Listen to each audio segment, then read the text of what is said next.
Welcome everyone to the hearing of the House Committee on Judiciary and Hawaiian Affairs. My name is David Tarnas. I am the chair of the committee.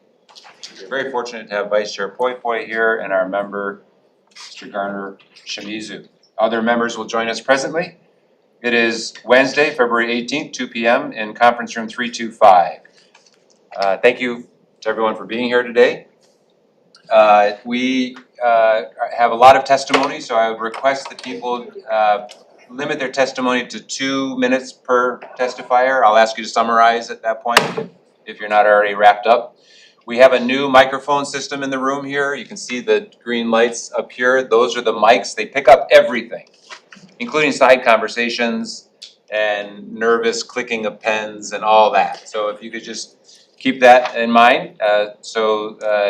But when you're testifying, just use your outside voice, project, articulate, and everyone should be able to hear you just fine. If you're on Zoom and you're testifying, please keep yourself muted and your video off until you testify, at which point turn it on, give your testimony, and then turn it off when you're complete. If you have technical issues, you can use the Zoom chat function to communicate with our excellent technical staff here who will do their best to help you out. If you are disconnected and you're Zooming in, don't panic. Try to rejoin us as soon as you can, and then our technical staff will let me know that you're back, and I'll try to fit you in to finish your testimony. If there's a power outage in the building here and we have to reschedule the hearing, I'll make sure to post appropriate notice so you all know when we're meeting and about what. When on Zoom, if you're testifying, please avoid using any trademarked or copyrighted images.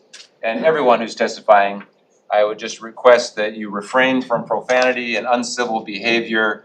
It's okay to disagree, but let's not be disagreeable. This is already a hard enough process we go through here. Let's respect each other and move through all the bills on the agenda today. Okay, first up we have House Bill 1790, House Draft 1, relating to policing. This measure requires law enforcement agencies and law enforcement oversight agencies to collect and report certain data regarding law enforcement stops, uses of force, and complaints to the Hawaii Crime Lab affiliated with the University of Hawaii. It requires the Hawaii Crime Lab to collect and publish incident-level information and an annual report on the data collected. It requires the Department of Attorney General to adopt rules in coordination with the Hawaii Crime Lab. So first up, we have the Office of the Public Defender, Haley Chang. Welcome, Ms. Chang. Good afternoon, Chair Tarnas, Vice Chair Poi Poi, members of the committee. I am Haley Chang. I am the first deputy of the Office of the Public Defender, and we have submitted testimony in support of this measure. I believe last session we also supported a similar measure, and it is because as the agency that represents most criminal defendants throughout the state of Hawaii, we cannot emphasize enough to this committee how important data collection is. We believe it is necessary for public transparency, for the criminal legal system, as well as for law enforcement generally. Helping to identify trends, disparities, and things such as use of force, mental health crises, reasons for detainment, and all of the things that the bill takes into consideration is important and critical to help us improve our existing system. So thank you for the opportunity to comment, and I will be available for questions. Thank you very much. Appreciate your testimony. Next, we have University of Hawaii. Denise Conan, not present in support. Next, we have Office of Hawaiian Affairs. Ms. Woodward, welcome. The floor is yours. Aloha Chair, Vice Chair, and members of the committee. OHA is in strong support of this bill and appreciates the intent to strengthen accountability and public trust in law enforcement agencies. We feel this is especially important for our beneficiaries who are disproportionately represented at multiple points within the criminal legal system. And we are offering some amendments which add to the definition section Hawaiian as defined in section 10-2 of the Hawaii Revised Statutes, and amendments to require data disaggregation with a distinct category for Hawaiians, both alone and in combination with other racial or ethnic identities. This is because existing data sets often lump Native Hawaiians together with Pacific Pacific Islanders and/or Asian Americans, which makes it extremely difficult to determine the true impact on the community and for OHA to advocate accordingly. So appreciate your time, and I'm available for questions. Thank you very much. Mr. Mike Lambert, Department of Law Enforcement. Welcome, sir. The floor is Good yours. afternoon, sir. Mike Lambert, Director of the Department of Law Enforcement, Chair, Vice Chair, members of the committee. So we do support the intent. We do acknowledge that implicit studies are important to ensure public safety and the trust that goes with that. Being in law enforcement for 20 plus years, the reason why I want this study to occur is because I'm confident that we're not gonna see the type of trends that we see in the mainland. Now, acknowledging that implicit bias exists in all human beings and it needs to be acknowledged within law enforcement, we also have to acknowledge the fact that implicit bias is a subconscious thought, meaning that, you know, it may not be known to us, which is something that we need to overcome. Some of the only concerns I really have with this bill is the aggressive timeline and the fact that it would hold us accountable to penalty under lawsuit. I really hope that we can kind of push back the timelines. Actually, this is the first time I've actually spoken to Ashley, but I would really like to understand the methodology used on the mainland and making sure that when it translates here, it's culturally appropriate. The reason why I bring that up is that I'm Native Hawaiian, you know, law enforcement 20 plus years, and I do see that Native Hawaiians are overrepresented in many categories. I can tell you that right now that every Native Hawaiian arrested broke the law, right? And it's unfair if I am a non-Native Hawaiian officer to potentially be viewed as having an explicit bias against Native Hawaiians simply because I'm different. So I would really like to work at Hawaii Crime Lab to understand and to make sure that the methodology acknowledges the fact that sometimes it's the officer just looks different from the person that they enforced upon.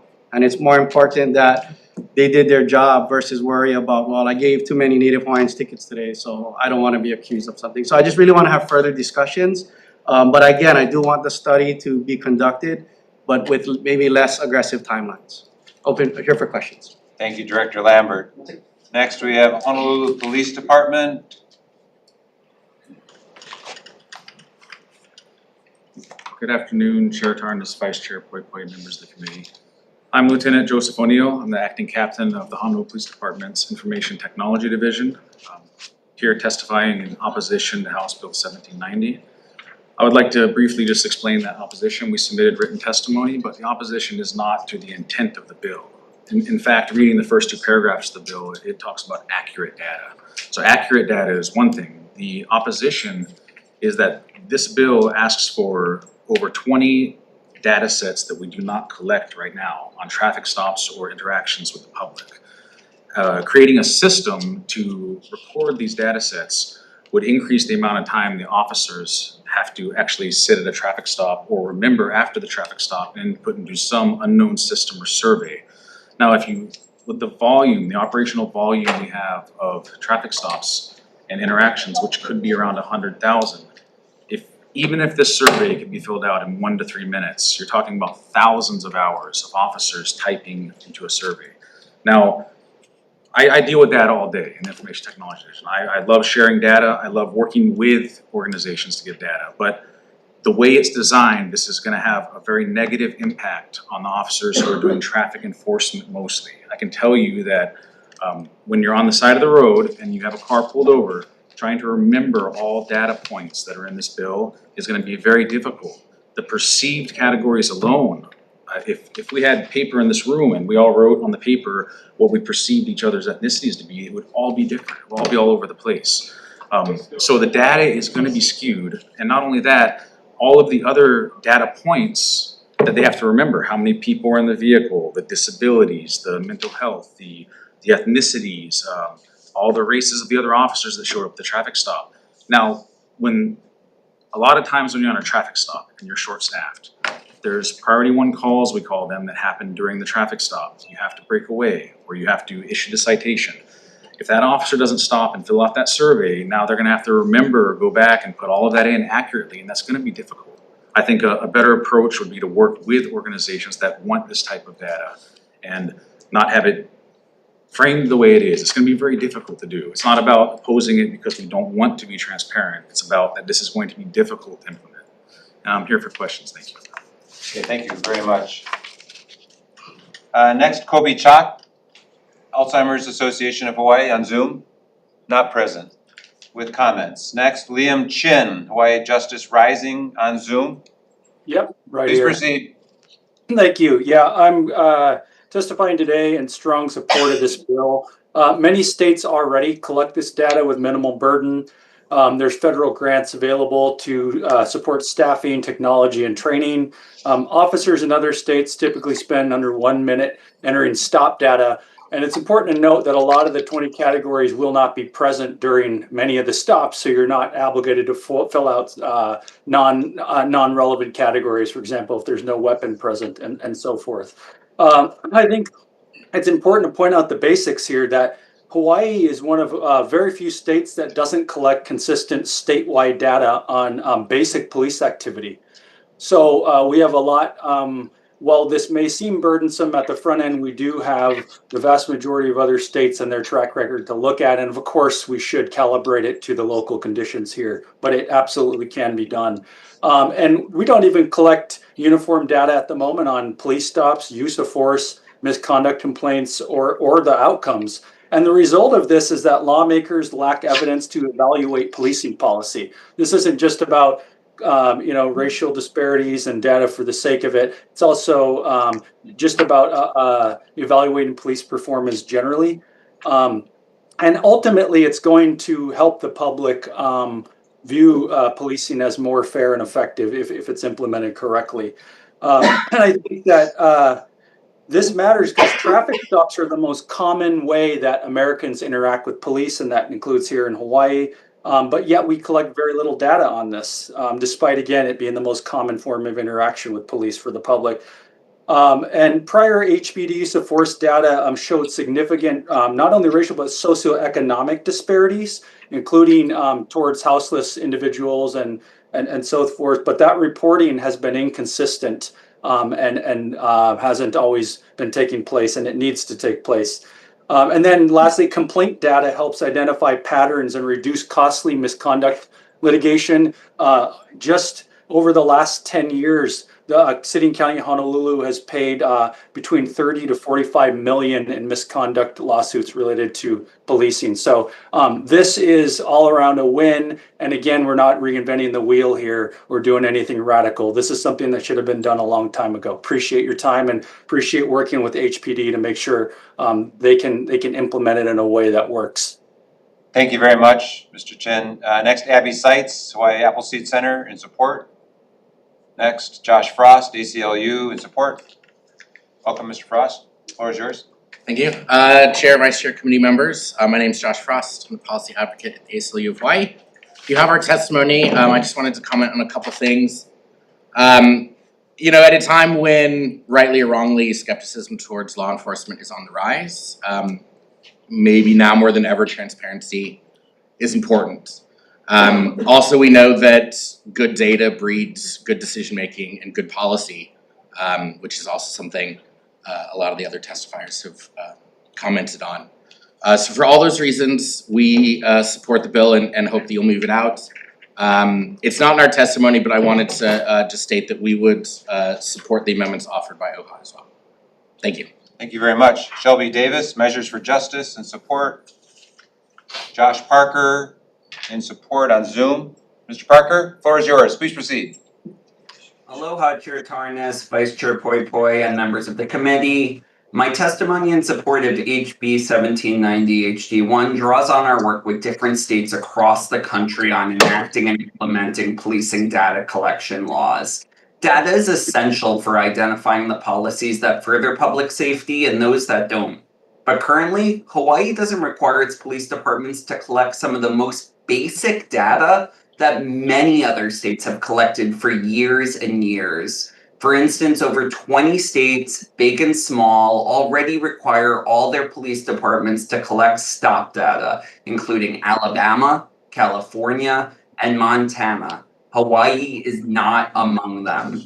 Inputting the data required following a stop would not meaningfully prolong the encounter. Importantly, as was said in prior testimony, nearly all the data points can be completed after the officer terminates the encounter, including the reason for the stop, whether there was a search, etc. And many of the data points, as Liam Chin testified, are conditional. If no search is conducted or no weapon is drawn, the data points in those categories need not be addressed. It is unsurprising then that in Connecticut, if you look at Ken Barone's testimony, who runs out of a university like at an entity like the Crime Lab, data collection in Connecticut, he says in his testimony before the Higher Education Committee that inputting this information typically takes less than 90 seconds, with much of the information auto-populated. And if you look at even Mike Lambert's testimony that he submitted to the committee, he says that he has, spoke with Ken Barone and learned about that information in Connecticut. And I'm sure, and Ashley Rubin at the University of Hawaii is also working very closely with folks in other states, including Ken Barone, to ensure that when this is implemented, there is a meaningful delay before it's implemented to ensure rulemaking, and working with kind of other states that have already done this, that Hawaii is not reinventing the wheel and taking advantage of learning lessons from other states and how to ensure that this can be filled out quickly and efficiently without prolonging encounters. Thank you for your testimony. Thank you for hearing my testimony, and happy to answer any questions. Thank you. And just to be clear for the public and the members, Josh, you want to tell us the organization that you're with? Yes, I am with the Policing Project. I'm the Deputy Director of Policy at the Policing Project at NYU School of Law. New York University, for those who didn't recognize the acronym. Thank you, Josh. Next, Ken Barone, Connecticut Racial Profiling Prohibition Project in support. Next, Ashley Rubin, Dr. Rubin, Hawaii Crime Lab, University of Hawaii. Good Welcome. afternoon, thank you. Good afternoon, Chair, Vice Chair, members of the committee. I'm Dr. Ashley Rubin of the Hawaii Crime Lab. I've submitted written testimony. I'm going to go ahead and stand on that, but I will add that I'm eager to work with law enforcement agencies and officers. If the bill is passed, I would plan to do ride-alongs or ask permission to do ride-alongs, see how the data are currently collected, and basically work on a process to make it as seamless as possible, maximizing officer safety, and also keeping an eye to data that's going to be useful for the various law enforcement agencies as well. So I've submitted my testimony. Thank you very much for the opportunity, and I'm available for questions. Thank you. Before you go, just because Dean Conan is not here, Denise Conan, Dean, College of Social Sciences, in their testimony, it specifically suggests that we, instead of using the name Hawaii Crime Lab in the bill, that we name the Social Sciences Research Institute, which is a part of the College of Social Sciences.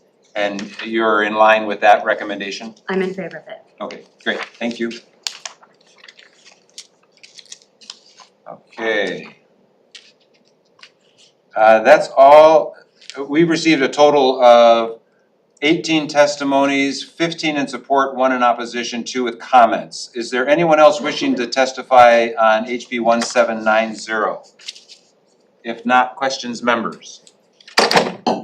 Any questions? Representative Shimizu. Thank you, Chair. HPD, can I ask you a question? I can understand the difficulty that you expressed collecting the data. Do you folks do it all manually, writing things down?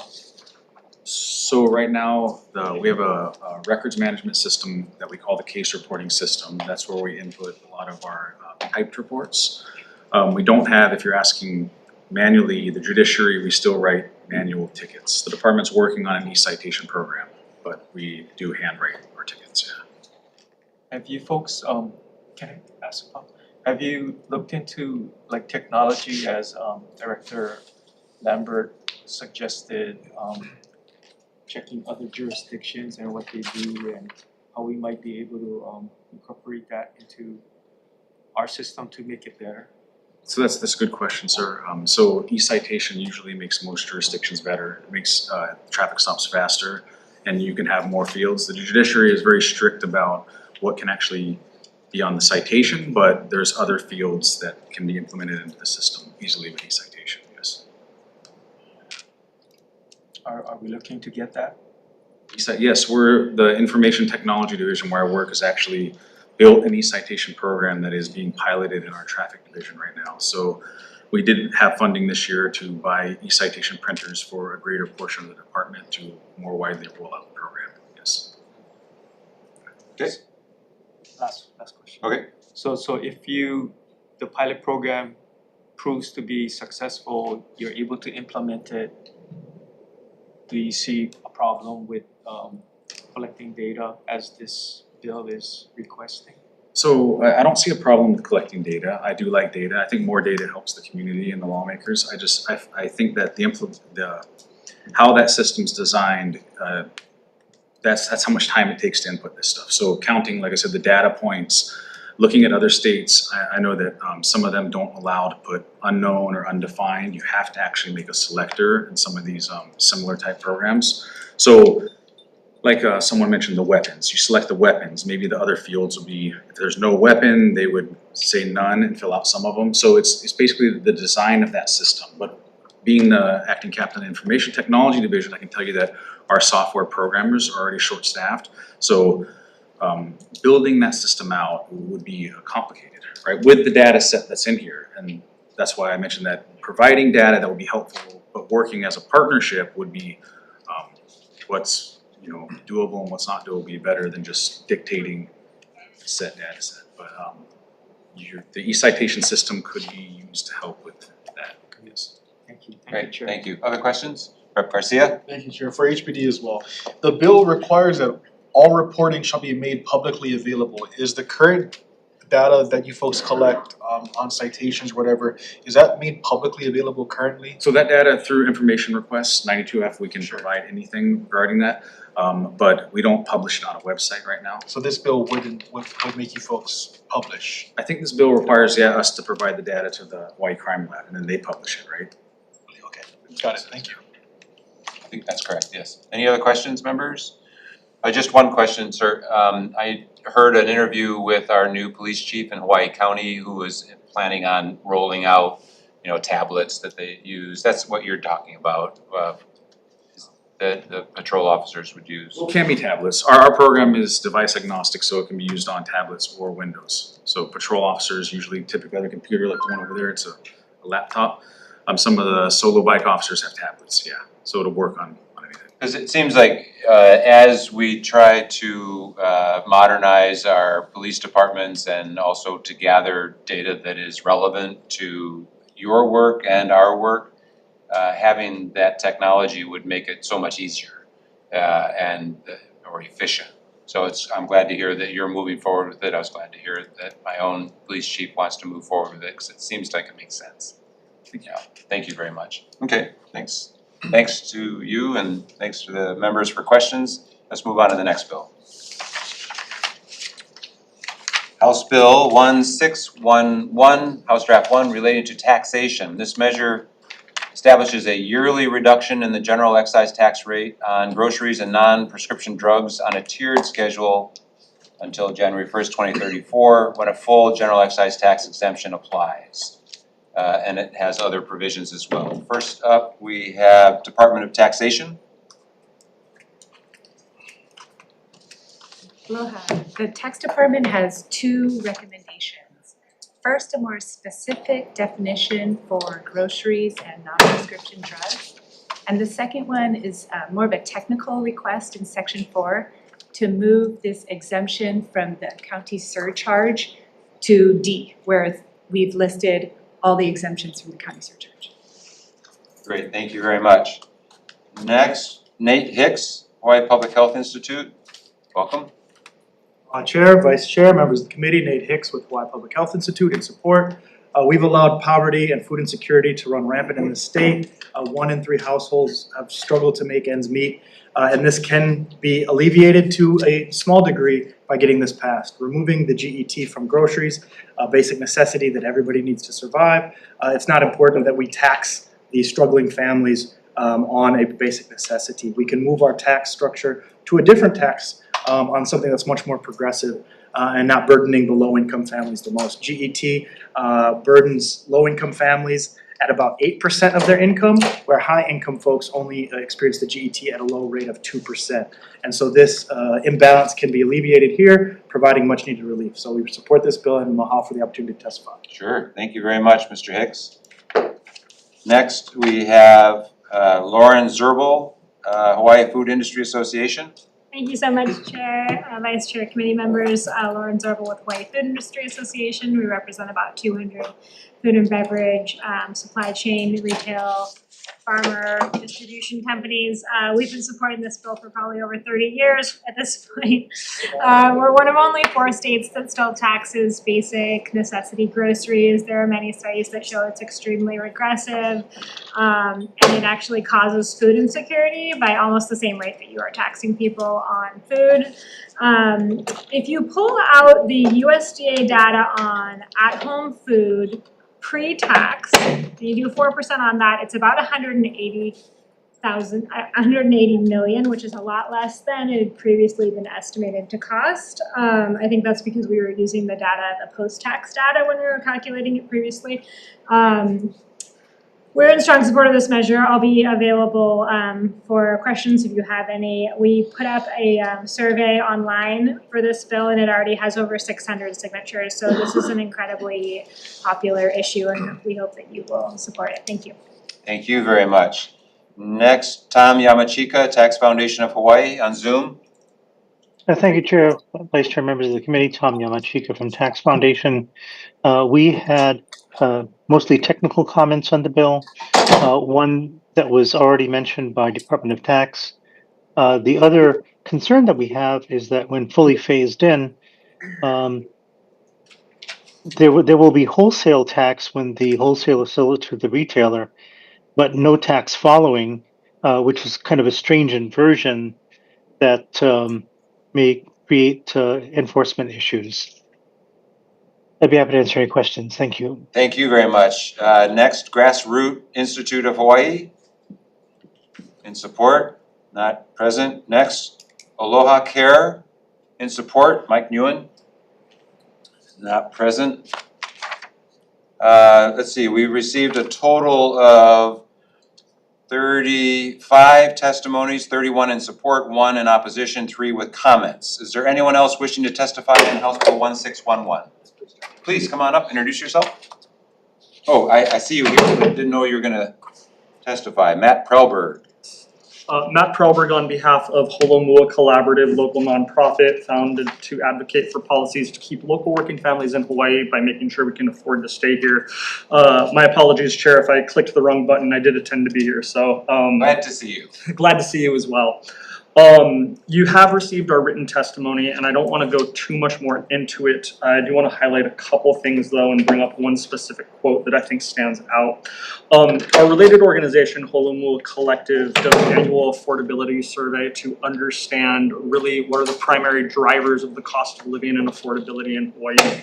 This past year, our survey surveyed 3,200 local workers. And one of the things that we found is that 42% of the residents find it very difficult to save money from their paychecks, which is up from 34% who had found that the past year. In this survey, we asked what are the primary drivers of cost of living. The top 2 are routinely housing and wages, but afterwards what continually comes up is taxes and the cost of food, which this bill addresses both of those things. If you look at our testimony, we mentioned in this survey that we do open-ended questions as part of the survey too. And I don't know about the committee members, but I know that when I am taking an open-ended question on a survey, I often just skip next and go to the next thing. But the respondents to our survey overwhelmingly responded. We have over 10,000 responses in the open-ended questions because people really wanted to share the pain and the struggles that they are going through. A couple of the specific responses are mentioned, but people mentioned specifically measuring their rice and limiting it for the amount they're using in their musubi, that they are spearfishing and fishing to find their food because it's too expensive to buy fish in the grocery store. They're taking home leftover meals from work functions that someone else has paid for because that's the only way they can afford their food, or they're eating salmon and water because that's what they can do to fill them up at a low price. The final quote I'd like to leave you with that was responded in one of our surveys, when asked what methods do you use to stretch your paycheck, they said, "There is no stretching. I do not have enough money to take care of bills and groceries, so I rely heavily on credit cards to pay for my groceries and other essential supplies, making my credit card debt very, very high." For those reasons and what this bill can do to help out our local working families, we stand in strong support, and I'm available for any questions you may have. Thank you, Mr. Prellberg. Anyone else wishing to testify on House Bill 1611? If not, questions, members? I have a question for the tax department. Would you have an estimate as to how much this would change our tax revenue? Sorry, I don't. I think that's an important consideration as we decide what to do with this measure. The revenue impact statement will be ready by Fin. By the Fin hearing. They get it, but we don't? Okay. I understand. You only have so many bills that you can do fiscal notes on. I'm just concerned about the cost. I mean, I signed on to the bill, and it's a great idea. I just worry about the cost. I think it's hard to estimate because we're not sure what this will cover in the definition. So that's why we are seeking a more specific definition so we can make a better estimate. Mr. Yamachika brought up some of his concerns. One of the concerns I have, which is similar, is just how do we prevent double taxation? Yeah, so there is an exemption in here for the wholesale. So I was curious about. Oh. I hadn't seen his. So I hadn't seen his testimony before, but yeah, within the bill, it exempts it on the retail and the wholesale level. Okay. Sounds like this needs some more work. Thank you very much. Any other questions, members? If not, Sure. Yes. I'm trying to ask my staff, but I have notes that annual revenue loss could be 220 million to 250.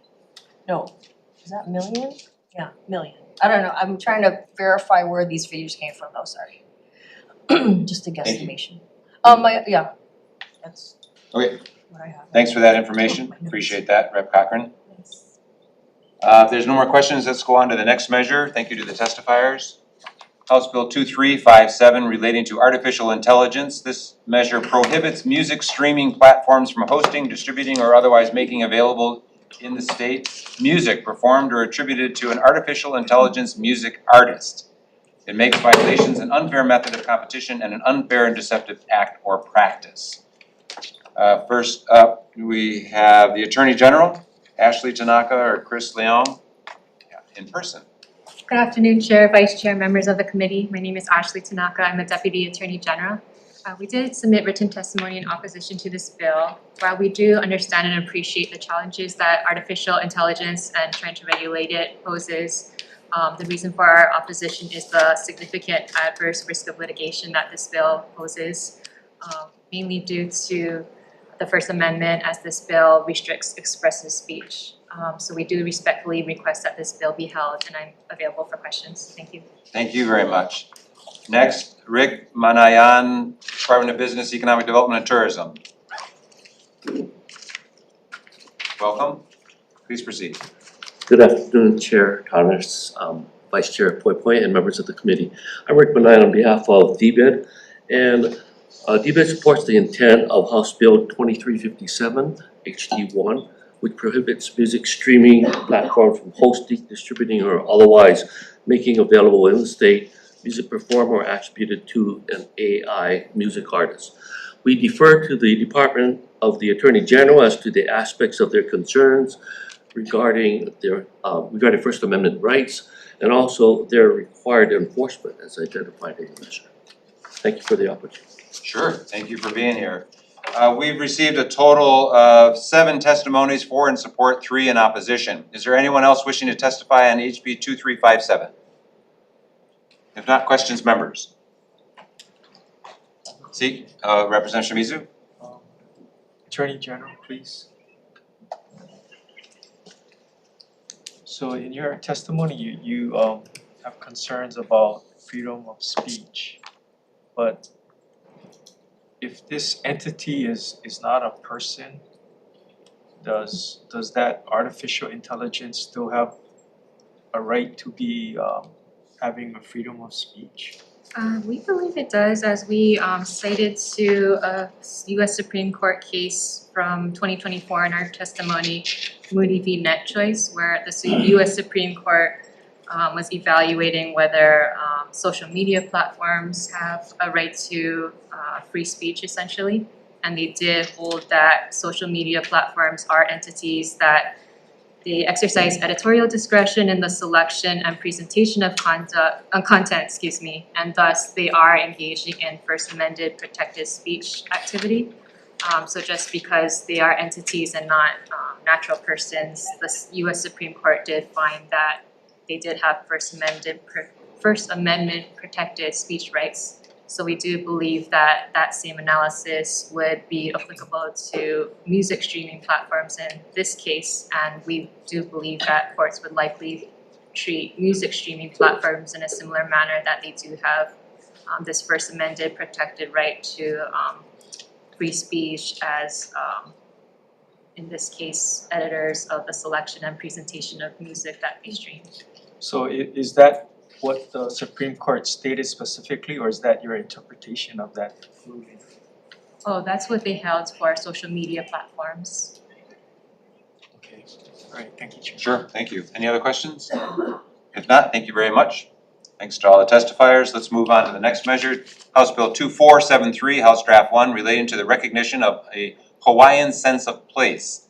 This measure establishes the Hawaiian Sense of Place Recognition Act, requiring the Office of Planning and Sustainable Development to develop educational and outreach programs to promote understanding of the Hawaiian sense of place among residents, visitors, and public employees. It requires state agencies to incorporate Hawaiian sense of place principles into land planning, management, and state construction projects. First up, we have Mary Alice Evans, State of Hawaii Office of Planning and Sustainable Development. You gotta come up, you can't just stand there and stand on your testimony. Sorry. I want everyone on TV to see you and hear you. So introduce yourself and tell me the highlights of your comments. Thank you, Chair Tarnas, Vice Chair Poipoi, members of the committee, Scott Allen on behalf of OPSD. We stand on our comments and that we're concerned that this could be redundant with the current review process that we're undergoing for the State Planning Act. And also note that the implementation of the educational and outreach activities required would necessitate additional funding. Yeah, thank you. Thank you very much. Next, we have Madeline McKeague, Hawaiian Council. Welcome, please proceed. Aloha, Chair Tarnas, Vice Chair Poipoi, and members of the committee.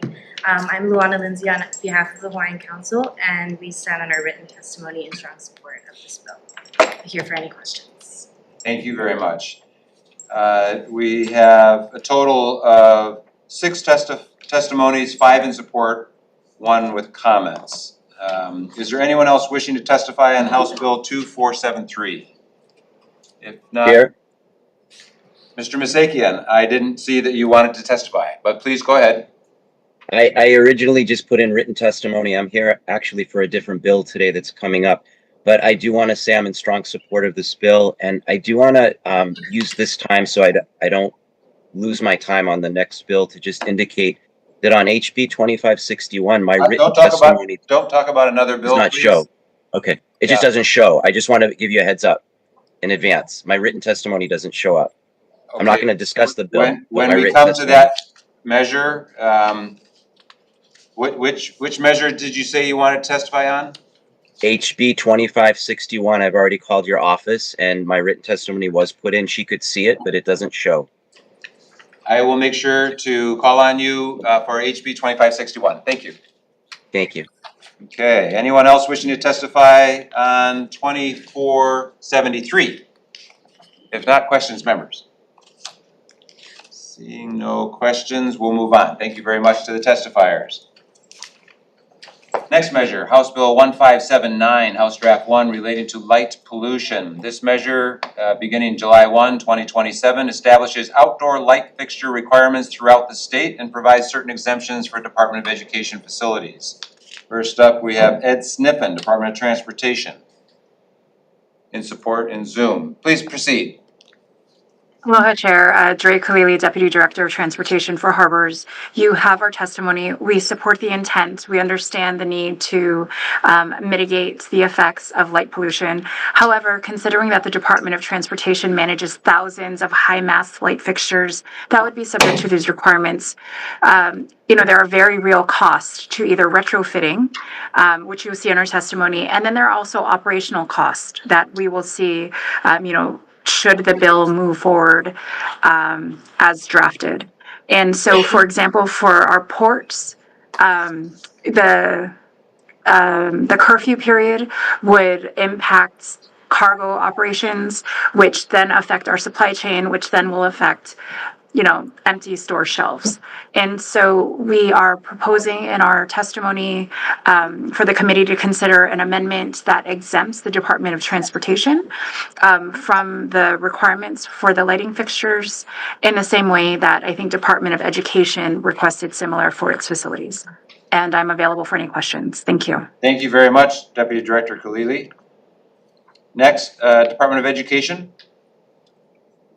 In support. Not present. Next, Catherine Stanaway, Department of Land and Natural Resources, with comments. Welcome. Good afternoon, Chair, Vice Chair, members of the committee. Catherine Stanaway, Department of Land and Natural Resources, Division of Forestry and Wildlife. We offer comments on this measure.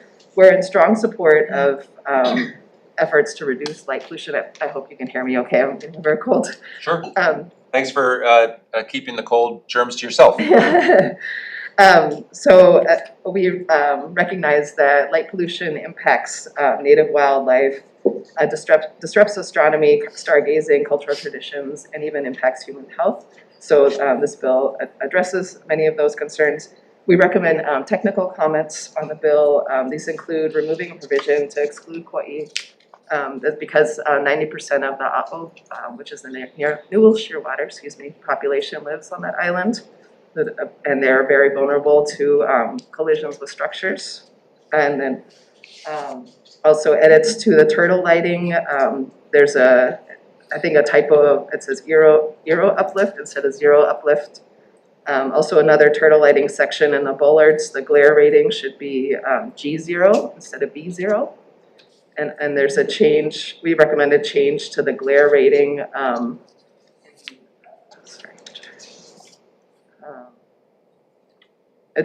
in another section, and that's from B1 to G1. So just some typos. Thank you. Great, thank you very much. Next, Doug Simons, University of Hawaii, in support on Zoom. Hello, sir. Aloha, Chair Tarnas, Vice Chair Poipoi, and members of the committee. My name is Doug Simons. I'm the director of the UH Institute for Astronomy.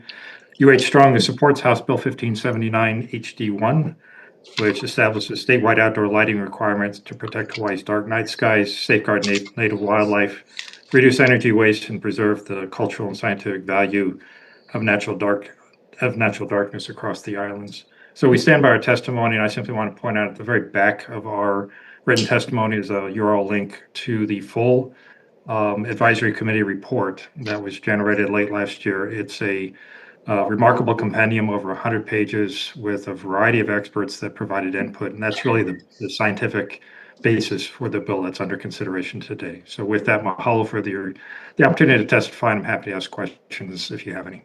Thank you very much. Appreciate your testimony. Next person said they wanted to testify is Tina Yamaki, Hawaii Transportation Association on Zoom. Not present, in opposition. Next, Ilihia Johnson, Mauna Kea Observatories on Zoom. Aloha, Chair, Vice Chair, and members. Ilihia Johnson for the Mauna Kea Observatories in strong support of this measure. Want to mahalo you, Chair, and Vice Chair, and all of the introducers of this measure for bringing it up.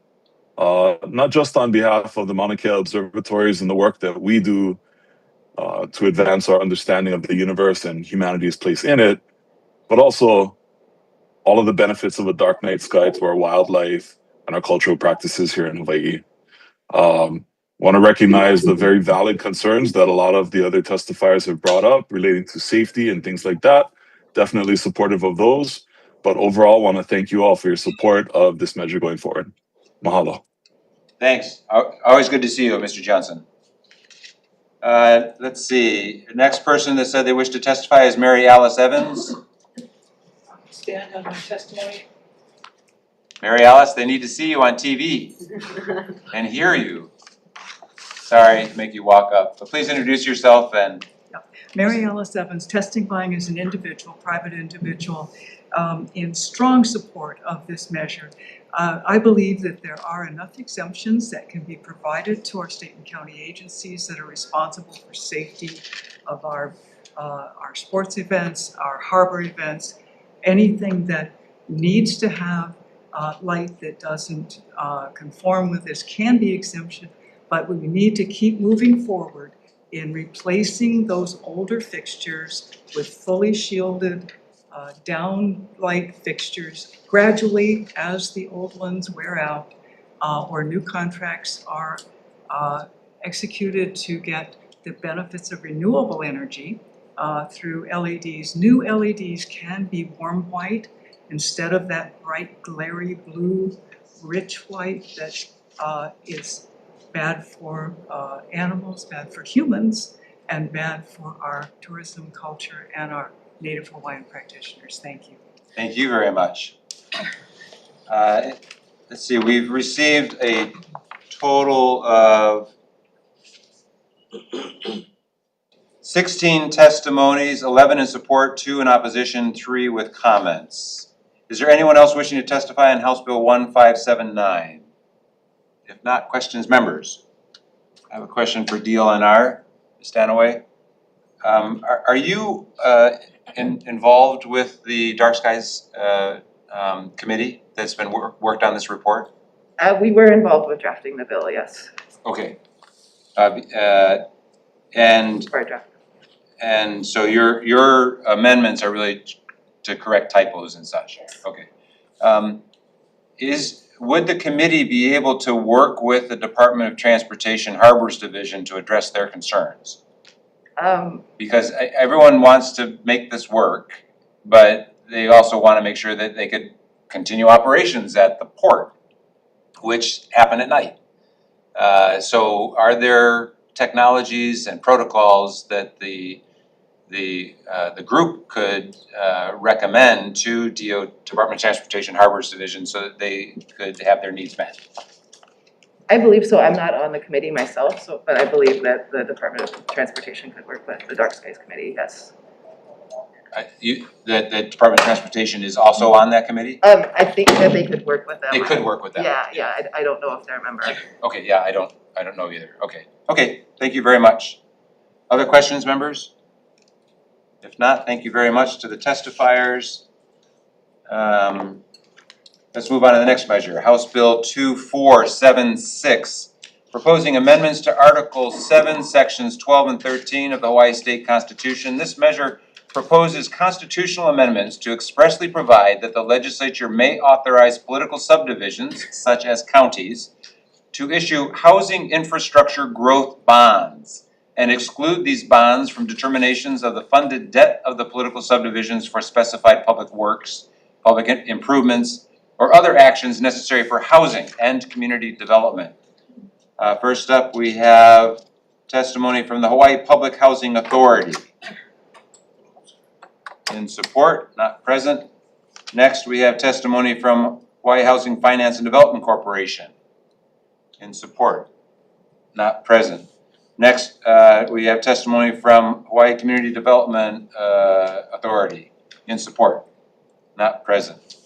Next, we have testimony and support from Office of Planning and Sustainable Development. Thank you for coming up to the podium. Introduce yourself and proceed. Good afternoon, Chair, Vice Chair, members of the committee. Seiji Ogawa from Office of Planning, Sustainable Development. Office of Planning is in full support of this bill. It's one mechanism to unlock infrastructure financing in areas that we need it, such as transit-oriented development areas, and it'll help promote growth for in transit-oriented development areas. Thank you for the opportunity. Sure, thank you very much. Next, Ian Robertson, Deputy Attorney General of the Attorney General's Office. Good afternoon, Chair, Vice Chair, members of the committee. Ian Robertson, Deputy Attorney General. We submitted testimony expressing concerns over use of the phrase community development and have suggested including a definition in the bill for community development. Thank you. Do you have a definition that you can offer to us? We don't have one prepared at this time, Your suggestion is that we include one, and you're so smart, I was hoping you'd give us one. thank you for saying that. Obviously, I'm not that smart. I'll take it back to the office and see what we can provide to your office. Yes, this, because it has to meet first lateral, you know, we don't have much time. I do want to include a definition of community development that meets your needs. Okay. Could you get us something ASAP? Yes, I'll go back to the office and talk to people right after. Think about it and talk to other smart people in the AG's office so that you can get us something. Because I think if the committee agrees with me and we want to move it forward, I do want to make sure we address your concern. But I think you would be best equipped to tell us what would be the best definition. Sure. Okay, thank you very much. Next, Lindsay Garcia, Hawaii Realtors. Welcome, Ms. Garcia. Hello, Chair, Vice Chair, members of the committee. My name is Lindsay Garcia from Hawaii Association of Realtors. We stand in strong support of this measure. Just wanted to echo the testimony of OPSD and so many others that are here. One thing that I did want to highlight from my testimony is that 48 out of 50 states already have access to this type of funding. And so we just ask that our counties also be allowed to access the option for this type of funding as well. Thank you. Thank you very much. Next, Richmond Luzar, Housing Hawaii's Future. In support, not present. Next, Evan Oi, welcome, sir. NIAP Hawaii, which doesn't mean anything, right? It's just the name. Yes, NIAP. unfortunately, sir, and you know we'll be working on getting that acronym fixed to make more sense. But good afternoon, Chair, Vice Chair, members of the committee. Evan Oi on behalf of NIAP Hawaii. We have a written testimony and in strong support of this measure. We did just want to highlight that this is one of the strongest financing mechanisms to get infrastructure done, and in which housing and mixed-use development communities can really arise from to keep our residents home, and at the end of the day, that's the goal. So we stand in strong support and are available for any questions. Thank you. Thank you, sir. Next, Tom Yamachika, Tax Foundation of Hawaii on Zoom. Thank you, Chair, Vice Chair, members of the committee. Tom Yamachika from Tax Foundation. This we think is tax increment financing, just under another name. And our bottom line is we question the wisdom of writing an exception into our constitutional debt limit safeguards for debt that is supposed to be paid back by increased property tax revenues from development that has yet to occur. If the development doesn't deliver as advertised, then all of us are stuck. I have to answer any questions. Thank you very much for the opportunity. Thank you very much, Mr. Yamachika. Next, Andrew Pereira, Pacific Resource Partnership. Thank you, Chair Tarnas, Vice Chair, Poi, members of the committee. I'm not too smart either, but I'll give it a go. Join the club. For far too long, Hawaii has been missing an important tool in helping solve our housing crisis, and that tool is value capture financing. I would argue that there's no better place for this type of creative financing than Hawaii, because Hawaii holds its property values perhaps better than any other location in the country. So that criticism of whether a project comes to fruition, I think Hawaii is actually the poster child for this type of value capture financing. And talking closely with our home builders, our local home builders here, we found that having home builders pay for infrastructure, that's roads, water, electricity, that adds about 30% to the cost of a home, and that's passed on directly to the home buyer. So For a $600,000 so-called starter home or condominium, you're talking about $180,000. That's the price of the infrastructure that it took to build that home.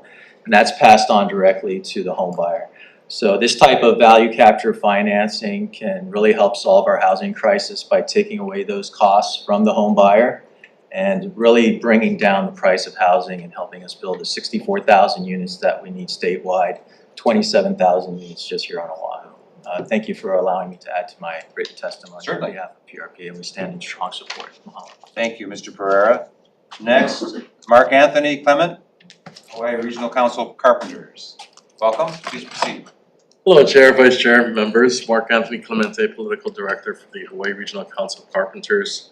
We're in strong support of this measure, and you have our written testimony. Just want to highlight that this measure helps align infrastructure financing with housing production, supports job creation for local workers, and advances long-term housing affordability without really shifting these costs onto working families, such as the previous testifier had mentioned. I also want to echo the previous testifiers in support and the comments they made in reference to this measure. Thank you. Thank you very much. We've received a total of 17 testimonies, 13 in support, 1 in opposition, 3 with comments. Is there anyone else wishing to testify on House Bill 2476, HD1? If not, questions, members? Representative Shimizu. Is there anyone from HPHA, Hawaii Public Housing Nope. Authority? Okay, Naya, since I remembered your. I'm not Mr. sure. Oye. Thank you for being here. I'm not sure if you're the right person to answer this, but I need somebody to answer this question. I understand that this is affecting the counties, and I was disappointed that there was no testimony from the counties that expressed their position of how it affects them. So that's, do you know if the counties are in line with this or not?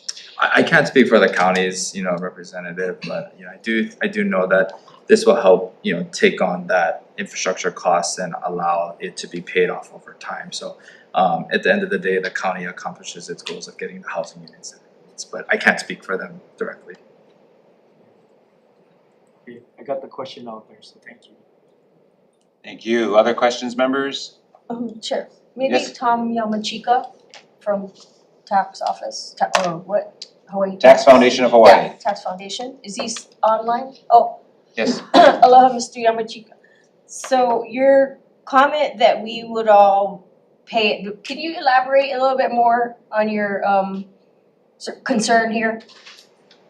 You mentioned, what was that? Sure. I mean, one of the features of this particular bill is that the kinds of debt that is supported by this bill, these infrastructure bonds, would not count against the state's debt limit. Now, you know what happens if you borrow too much and there's not a whole lot of stuff behind it, right? I mean, there's financial disaster that happens, or at least the potential of one. And again, our concern is that you're basically using these bonds that are premised on increased property tax revenue from the development. Okay, And if that increased value doesn't happen, then you have a problem. right. Okay. All right, thank you. Yeah, I mean, I'm just thinking of bond ratings for the county. This is talking about affecting counties and their real property tax, which is their constitutional right to be able to do one of their main revenue generators. So, I feel like I do wish we had county, but this is actually an amendment to the Constitution, it's to, I think, put a ballot initiative out, right? So that's where I think more discussion will come, but I appreciate your time and sharing your comments. Thank you, Representative. Thank you very much. Any other questions, members? If not, we'll move on. Thanks to the testifiers. Next measure House Bill 2185, House Draft 1, related to sports officials. This measure authorizes the Department of Education to retain private counsel to represent a sports official in certain civil proceedings to obtain a temporary restraining order in response to incidences where the sports official has been assaulted or threatened in the course of legally discharging their sports official duties. It includes substantial bodily injury of a sports official engaged in the lawful discharge of the sports official's duties in the offense of assault in the first degree. Clarifies that a sports official includes a school administrator, league administrator, or athletics director. Clarifies that a sports official's duties cover sports events at public schools and private schools. First up, we have Department of Education with comments. Not present. Next, we have Office of the Public Defender. Ms. Chang, thank you for being here. Good afternoon again, and I first want to thank the committee for allowing our office to submit late testimony on this matter. And we have submitted testimony in opposition, and I would like to first frame the nature of our testimony. We do not have any comment on the provision of the bill that allows the Attorney Generals to appoint counsel for certain individuals. Our testimony is going to be focused on the increase in criminal penalties. And I think it's first important to note that, of course, our office does not advocate, support, or condone any violence of any kind, whether it's against a sports official, educational worker, or anyone of the general public. Where our opposition lies is seeking an increase in the classification of offense and the additional penalties for this type of conduct. I would first like to note for the committee's benefit that assault offenses are usually graded based on the level of injury. So if you have a bodily injury without more, that's usually a misdemeanor assault. If you have substantial bodily injury, and these are all defined by statute, then we reach an assault 2 classification, and then we go up from there. What we have noted in our testimony is that sports officials are already what's considered a protected class. So there are already penalty enhancements and statutory enhancements to address this special category of individual. So for example, if you were to commit bodily injury against a sporting official currently without any changes to the law, it is already a Class C felony, where for the rest of the public, except for other designated special classes, it would just be a misdemeanor offense. Additionally, what this provision is seeking to do is to then enhance it even further. So if you have substantial bodily injury against a sporting official, we are seeking to raise that to a Class B felony. The only other special category of individuals that is recognized likewise is for our elderly, our kupuna, essentially.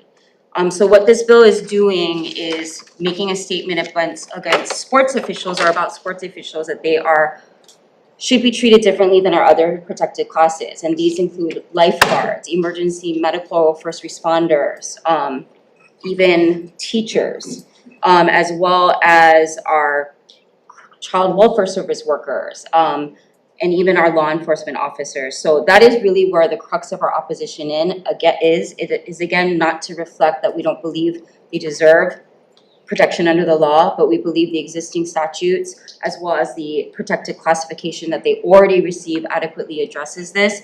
And I would also like to note for the committee, by the time this offense would get utilized, that means something has happened.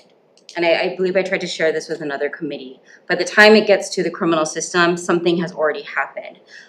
What I believe everybody is interested in is making sure that these things do not happen, whether that's prevention, de-escalation, enhanced security at sporting events, or whether it's to limit who can attend or prevent people from attending if they've caused trouble before.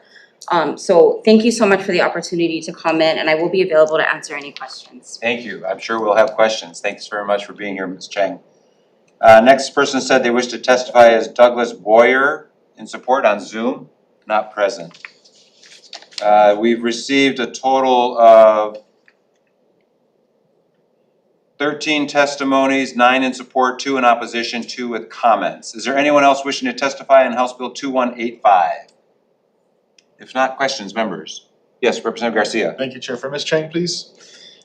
Thank you for being here. You mentioned that sports officials are already protected, similar to like Kupuna are in current law. And so if you attack, physically assault a sports official, that would be a Class C felony, correct? Yes. How about verbal assaults? That it would be a terroristic threatening, that is, where there's a physical attack or physical interaction, it would be a terroristic threatening offense. So that would be different from an assault offense. So this bill would change that from a Class C to a Class B. How does those penalties differ? I mean, as far as in sentencing or? Yes, and thank you for that question. So there's several, the biggest change would be the possible penalties in terms of incarceration. The maximum possible penalty for a Class B felony is what we call our indeterminate 10-year term of incarceration. And for a Class C felony, it's 5 years.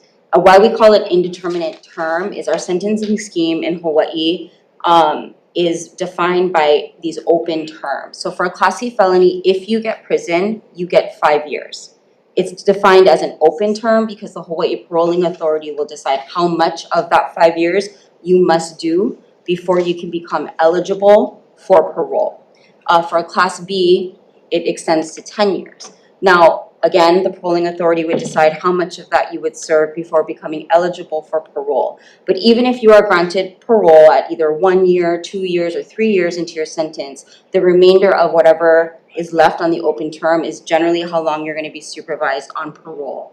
Also, although these offenses are probationable, for a Class C felony, the courts can impose up to a year jail as a condition of probation. And when we say jail and prison, jail, we're talking about our community correctional facilities, and prison, we're talking about Halawa Correctional or Sabaro or Waiawa or Kulani. And for a Class B felony, the court can impose up to 18 months in jail as a condition of probation. Thank you. Yeah. And then there's a fine difference amount as well, but the main issue is the incarceration penalty. Thanks. Thank you. Yep. Um, Representative Cochran. For Attorney Generals, I know Mr. Hayashi is not here from DOE. Ms. but- Cheng is with the public No, I know, defenders. but I'm just leading up to the question to her, Okay. for her. He's not here, but in his testimony, he did cite your office because I think they're wondering that you folks have better oversight and expertise at council type oversight versus the DOE. So currently, if there are anything having to do with legal matters, do you already, service the Department of Education, AG's office? So I'm not with the Attorney General. Oh. I apologize. I'm with the Office of the Public Defender. Oh, Public Defender, Yeah. okay, sorry. Yep. No problem. Okay, sorry, sorry, No, you're she's- gonna tell me that, right, and I cut you off? I did tell you that. Okay, sorry. She's with the Office of Public Defenders. Okay, sorry. Okay. Any other questions? Is AG here? No. No, oh, So a question, that's it? yes. Okay, question for you, Ms. Cheng. Everyone was outraged with the incident that happened last December 4th, 2025, when I think it was an athletic director was walking from the field to the parking lot, and she was attacked by a very unhappy parent. My understanding is that the individual who allegedly attacked the athletic director has been charged with assault in the second degree, which is a Class C felony, punishable up to 5 years of incarceration. Correct. That's under the current law. Correct. So why do we need the bill if something that as heinous as that incident was is already being prosecuted under current law? Well, and thank you for that question, Chair Tarnas. I think there's two things. From our perspective, we absolutely understand and empathize, and I know this committee is very used to our office appearing in this capacity where we're trying to just kind of take down the temperature a little bit. I believe this is very knee-jerk to what happened. And what happened absolutely is the allegations, and from what I think the public has seen, and I can speak to it just because our office is not currently representing the individual charged with this offense. But it is heinous what happened, and that should not happen. I do want to your point, say that had there not been an already established special class for sporting officials, in all likelihood, again, I caveat this, we are not the prosecuting or charging agency, based on the level of injury, the individual would have been only charged with a misdemeanor offense. It is because of the existing enhancement that is already given to sporting officials that this person was charged with a felony. So that already exists, and that's what we're trying to educate the committee about and hopefully the public about, that we do have things already in place to specially protect sporting officials, because we have already, and the legislature has already recognized that they should be treated as such. What this is seeking to do is take it a step further, which I understand, feel is reactive to the situation, but again, that's why our office would like to, again, encourage to seek solutions that are not tied or tethered to increased penalties within the system. Because I don't think the goal is to stop sporting events from happening. But like I said, by the time it gets to our office or any defense attorney, something allegedly has already happened, somebody has already been hurt or threatened, and by that time, it's reached a different side of the system, so. Yeah, and my understanding too is that this individual is banned from coming to sporting events.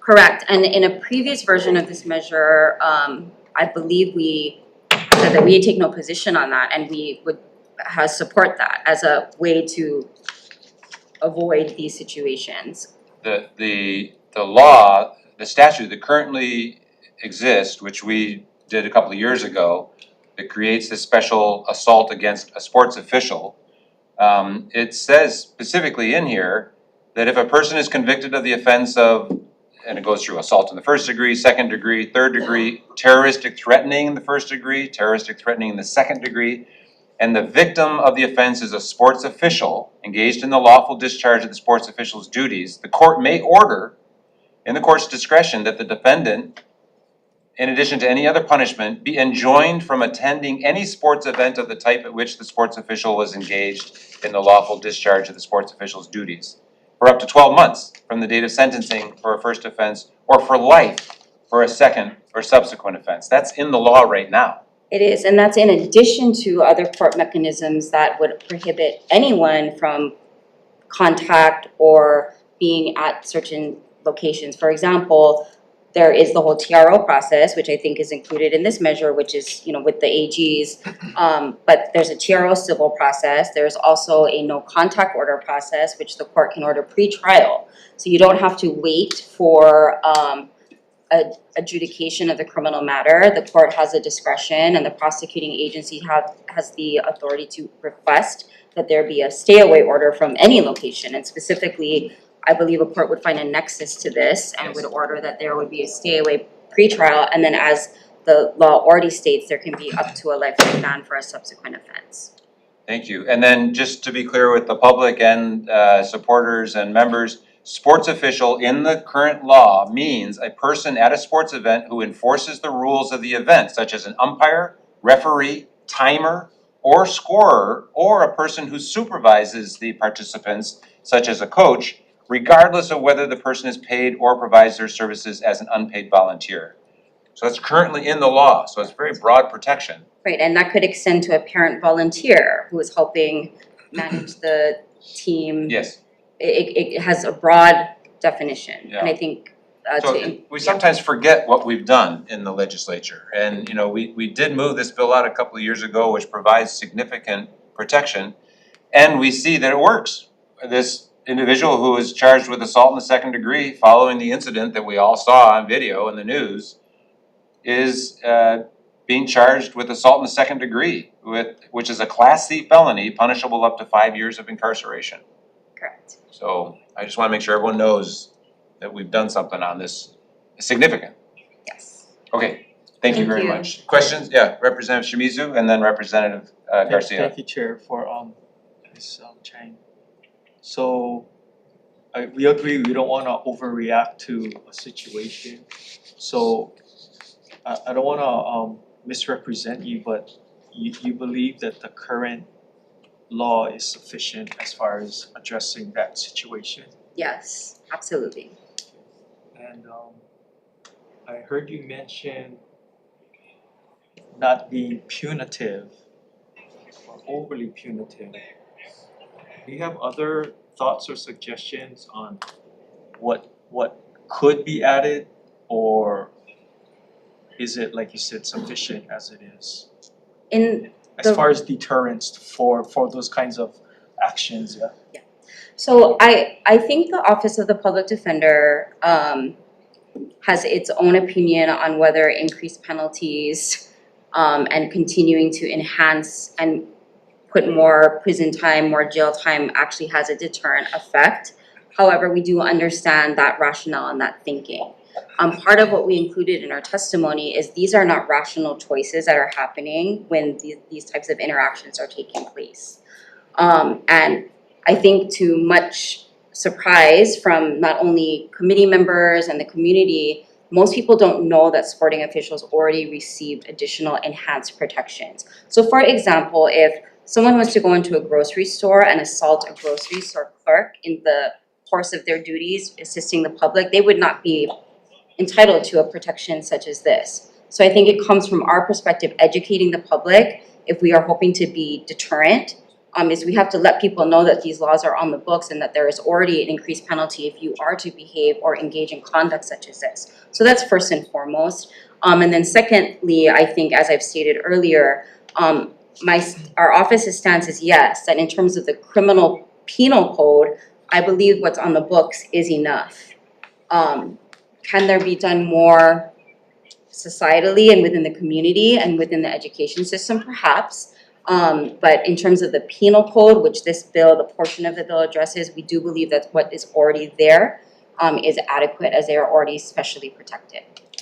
Thank you, Chair. First to Rep. Garcia, and then to Rep. Cochran. Thank you, Chair. I just wanted to put on record that the fact that the DOE is not here is unfortunate. This bill directly affects them, and many of them were asking for something like this. So I just think that moving forward, they should not be they should be present at more committees other than just education. So anyway, thanks.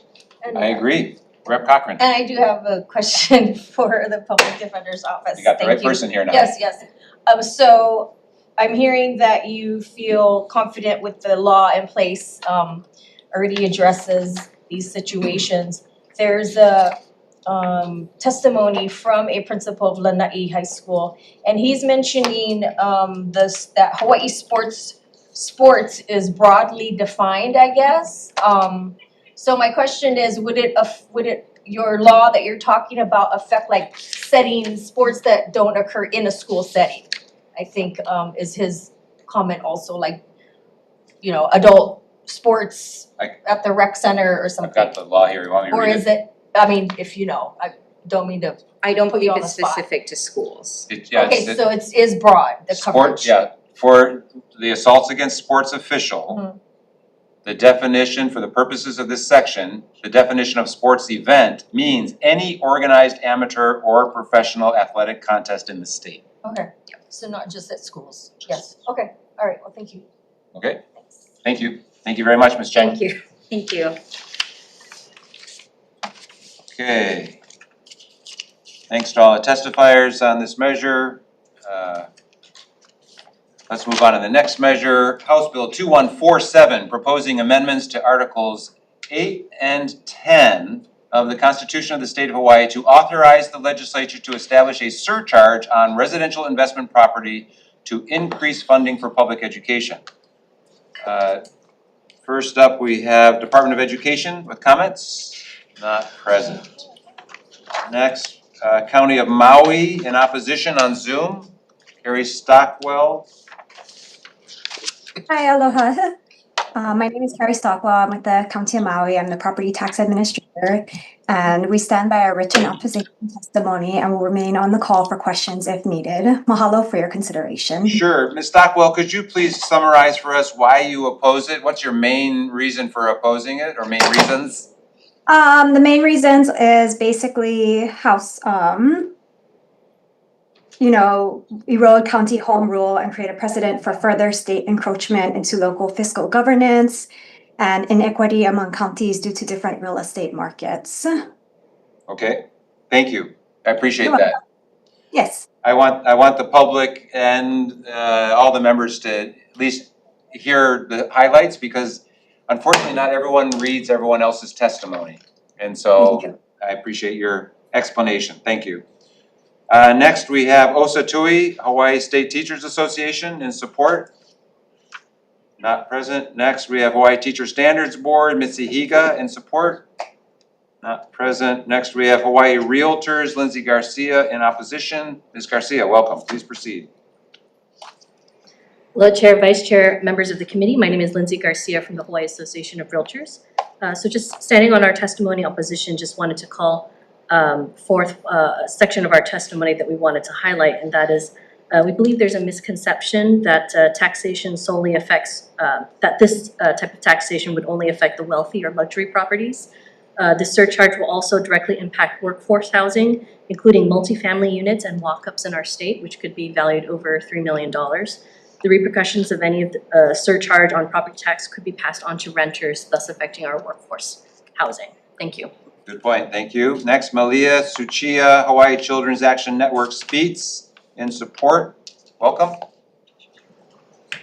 Aloha, Chair Tarnas, Vice Chair Poi Poi, respected community members. Thank you very much for hearing this bill, HB 2147, House Draft 1. My name is Malia Suchia. I'm here on behalf of Hawaii Children's Action Network Speaks. We primarily advocate around children's education, safety, and health. The reason why I would like to provide testimony in strong support of this bill is we work a lot with families, we work a lot in the education committees, and we're constantly hearing, you know, the facilities at my child's school are ... You know, the teachers aren't getting paid enough. We're constantly pushing bills that are trying to get our education facilities, teachers, DOE, more funding. Right now, as cited in the bill, as well as in our testimony, is a report that came out from UH where we're investing about 15.1% as compared to 21.5% that is invested nationally. In addition, the tax that we're talking about would not be applicable to primary residence, a person's primary residence, regardless how much it is valued at. Additionally, it would apply to affordable housing. So I think those are important points for the public to know. And then in addition to that, it is really the state's responsibility for education. It's the state that has to answer, you know, to the duties of providing public education. But because we are on a budget cycle and we know that funding is finite, like we really have to make an effort to create some kind of stream of dedicated funding. And this is what this amendment will do. It will allow us to provide that dedicated funding so that we can intentionally invest into education and think about the long-term sustainability that will free us from the volatility and changes of the budget cycle. So on behalf of Hawaii Children's Action Network Speaks, again, I humbly request that you pass HB 2147 House Draft 1. Thank you very much. Thank you very much. Next, Tom Yamachika, Tax Foundation of Hawaii on Zoom. Well, thank you, Chair, Vice Chair, members of the committee. Tom Yamachika from Tax Foundation of Hawaii. Our first concern is technical. This bill looks a whole lot like the one that was advanced in 2018. It got on the ballot, but it was shot down by the Supreme Court because the ballot question was deceptive. Specifically, and this is the feature that we're most concerned about, is that voters were not apprised that they were voting on a new tax. And this ballot question doesn't say this, is pretty much similarly worded. So it doesn't tell voters that they're voting on a new tax. At a minimum, we think that the opinion of the Supreme Court should be followed. And we've cited that opinion in our testimony. So the same problems don't happen again. The other concern that we have is that there is some issue with DOE being able to spend its existing resources. We just had some incidents a couple of years ago with DOE coming to this body and saying, well, hey, we can't get all of our projects built, so we propose to lapse like $900 million worth of projects. and that was written about extensively in 2023. Until DOE can actually utilize the money, there's little justification to throw more their way. Happy to answer any questions. Thank you. Thank you very much. Next, John Fitzpatrick in support on Zoom. Please proceed. Aloha, can you guys hear me? Yes. Aloha, thank you guys for hearing this bill. We fought really hard to try to get something similar to this on the ballot in 2018 because our schools are really underfunded. I did hear the last person say that we don't know, or the DOE can't spend the money, but I can guarantee you if there's more funds, we can hire librarians, we could hire more math teachers, we can hire more science teachers at my school. We could even maybe get copy paper. I'm not sure, but I can guarantee you we can spend the funds. Furthermore, as a teacher at Kulane Hakoi, we have a huge teaching teacher shortage. So 50% of all our core subjects at my school are held by cultural exchange teachers or emergency hires. And this isn't acceptable, and our students deserve better. So we do need to increase funds, and we are the only state in the nation that does not ask our counties to contribute to public education. So this is one pathway forward. I've also started looking into doing a charter amendment on Maui so we could supplement it, but that also looks legally difficult. So I'm not sure what the path forward is, but I know in order to end this teacher shortage, the next contract is going to have to be way more significant than the current contract to attract people to the profession. So please consider passing this, and I look forward to supporting it if it gets to the ballot in November. Thank you very much, Mr. Fitzpatrick. We've received a total of 24 testimonies, 11 in support, 10 in opposition, 3 with comments. Is there anyone else wishing to testify on House Bill 2147, House Draft 1? Mr. By Zoom? Masikian. I didn't know you were going to testify on this measure. Go ahead. I wasn't planning to, but after listening to the things that I needed to hear today, especially from the testifier from the Tax Foundation, I have more information, and it's basically where I was headed, but I didn't have time. I do not support this bill, and I echo. I actually had written it down that the DOE has wasted. You know, they let money sit and wasted money that was there, earmarked for many projects over the years. In addition, recently, I'm not going to go into any specifics, but there was a very large project. It had to do with air conditioning. There's a lot of investigation, I think, that was being looked at. There was a news story about it where they couldn't account for how they spent all of this money. So I do not support this measure. I do support DOE and actually having better fiscal responsibility for what they do. So maybe if there's something that can come out of this, I doubt it because this is the measure for an amendment, but down the road, maybe next session, really putting DOE and making them accountable for what they do and how they spend their money. That would be better suited. Thank you. Appreciate it. Thank you very much. Anyone else wishing to testify on this measure? If not, questions, members. Representative Shimizu. Tax Foundation of Hawaii. Thank you for being here. Question is, do you know what the surcharge and the amount that might be generated? I do not have that information, sir. Okay, thank you. Thank you, Chair. Sure. Any other questions, members? For Ms. Stockwell of Maui County. Is she still on? Yes, I'm here. Hi, aloha, Ms. Stockwell, Rep. Cochran, hi. So this is a ballot initiative, so are you folks, should it go through, do some efforts in educating, your stance or what the implications would be for the county and real property, things of that nature? Are you thinking along those lines yet to prepare yourselves and our county? No, we haven't gotten that far yet. Okay, all right. Do you have any idea in a dollar amount that this could bring in? No, I do not. Okay, thanks for your time though. You're welcome. Thank you. Other questions, members? If not, thank you very much to the testifiers, and we'll move on to the next measure. House Bill 1931, House Draft 1 relating to agriculture. This measure establishes a state noxious weed coordinator and updates the process for designating and managing noxious weeds. It allows public proposals to add, amend, or remove noxious weed designations.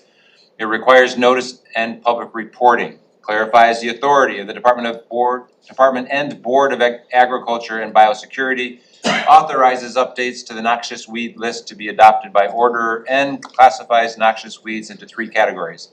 Strengthens enforcement and penalties, and updates departmental duties for noxious weed control and eradication. First up, we have the Attorney General with comments. Good afternoon, Chair, Vice Chair, and members of the committee. Deputy Attorney General Jennifer Waihe'i Polk on behalf of the Department of the Attorney General. Our department has submitted testimony identifying a technical drafting issue with the HD1 amendment. Specifically, there was a deletion of a section, but the references to that section were retained in the HD1. And we have provided recommended revisions to correct this issue. And I'm available for any questions from the committee. Thank you. Thank you very much. Next, Hawaii Department of Agriculture and Biosecurity. Good afternoon, Chair, Vice Chair, members of the committee. Han Lau, Agricultural Branch Manager. We stand on written testimony. We support with the intent of the bill, and we offered comments in our testimony. I'm available for questions. Okay, thank you very much. Next, Robert Hoff, Department of Land and Natural Resources. Welcome, sir. Afternoon, Chair, Vice Chair, committee members, Rob Hoff with Division of Forestry and Wildlife. Department supports this measure. As we all know, invasive plants threaten the function of our watersheds, our native biodiversity, and also contribute to Hawaii's wildfire problem. We've needed stronger regulations for invasive plants for some time now, and this bill would regulate their movement, the sale, and also, perhaps most importantly, provide the ability to update the regulatory list more quickly. Yeah, thank you for this opportunity to comment. Thanks. Thank you, Mr. Hoff. Next, we have Christy Martin, Coordinating Group on Alien Pest Species. Welcome, Ms. Martin. Well, hello, Chair, Vice Chair, members of the committee. Christy Martin, Coordinating Group on Alien Pest Species. CGAPS has long worked on this issue. When I looked back, I realized that when I first started, one of the issues that had me working on was the noxious weed list. It was last updated in 1992. Now, I haven't been working for CGAPS for that long, but for my entire CGAPS career, which is now about more than 20 years, we've been trying to crack this nut and try and figure out how to update this list. One of the things that arose out of not being able to update this list and not being able to work more effectively on invasive plants was the formation of the invasive species committees that formed to try to address new plants that came in that weren't regulated but started to spread or had showed evidence of being extremely harmful elsewhere. So here we are talking about it now, and you can't imagine how thrilled I am. One of the things I wanted to mention, though, not included in my testimony, but addressing something that the Department of Agriculture said, and that is the lack of a definition of limited distribution. This language, you're right, it doesn't include a definition, but we do, this work is based on other laws in other states. We try to look outside to see what everybody else is doing. Washington also uses the term limited distribution. They do not define it. However, they do include limited distribution or are unrecorded in a region of a state, and that pose a serious threat to that region. We can also offer another alternative definition. We could consider a plant that is not yet established across the full potential of its range in the state. And that would be for noxious weed B list. So I'm sorry that's a little technical for some folks that aren't really in the weeds on this, sorry. Right. Right. Good point. but I'm here for any questions. Thank you very much. Thank you very much, Ms. Martin. Okay, next, let's see, we had a total of 12 testimonies, 11 in support, 1 with comments. Is there anyone else wishing to testify on House Bill 1931? If not, questions, members? Representative Shimizu. Department of Agriculture and Biosecurity, please. I'm sure this is a very important problem. My question is, do you think that adding a new position as this bill proposes is the best way to combat this problem? I mean, does it add that much value to addressing this problem? It is a good start, but to be really effective, we need to have a team of personnel to resolve this issue. I mean, granted, as pointed out by CGAP, the lease hasn't been updated since 1992. And the truth is, to regularly maintain the lease requires tremendous effort and dedication. And a lot of research needs to be done too. So it's not just a matter of just, we do literature research and there you go, this is gonna make it to the list, but you also gotta do validation on the ground too. So it requires tremendous amount of effort putting. And that's why I welcome the intent, but at the same time, I also wish that we can have a lot more dialogue going in coming to a more specific methodology in identifying the weeds, the noxious weeds. So would that be the boots on the ground? You said a part of the team. Would that be your staff to eradicate? I guess at this point in time is to identify the weeds. So first thing, the boots on the ground will have to do surveys. And then also research in the lab to identify the potential of the particular plant of spreading seeds and so forth. So it requires a lot more effort than just one individual. Okay, thank you. Thank you. Any questions, any further questions? For Mr. Hoff, DLNR. Thank you for being here. Your testimony has a concern that if this passes, it doesn't affect your current budget, your supplemental budget and priorities. So can you elaborate a little more? Yeah, I mean, that's boilerplate language that we put on supporting any bill that has a appropriation tied to it. So there's kind of a boilerplate thing? Yeah, so this is, Okay. this is considered an additional appropriation bill, and the agencies, as they do all the time, they'll say, we support this, but please don't let it affect our current appropriations. So, Don't take it out of our budget. Okay, and then since you're here though, noxious weeds, is it? Would this address things that are sold, like nurseries at the airport? Absolutely, that's part Okay, of the is that- regulations. If it's a noxious weed, you can't sell it. But they are, so hopefully this will Yeah. address that. Right now, yeah, I mean, the list is quite short, current list, so it would add new species that weren't in the nursery industry and recognized as being invasive back in '92. Back in '92, right, okay, so, okay, thanks. Okay, thank you. Thanks very much. Vice Chair? For Department of Ag.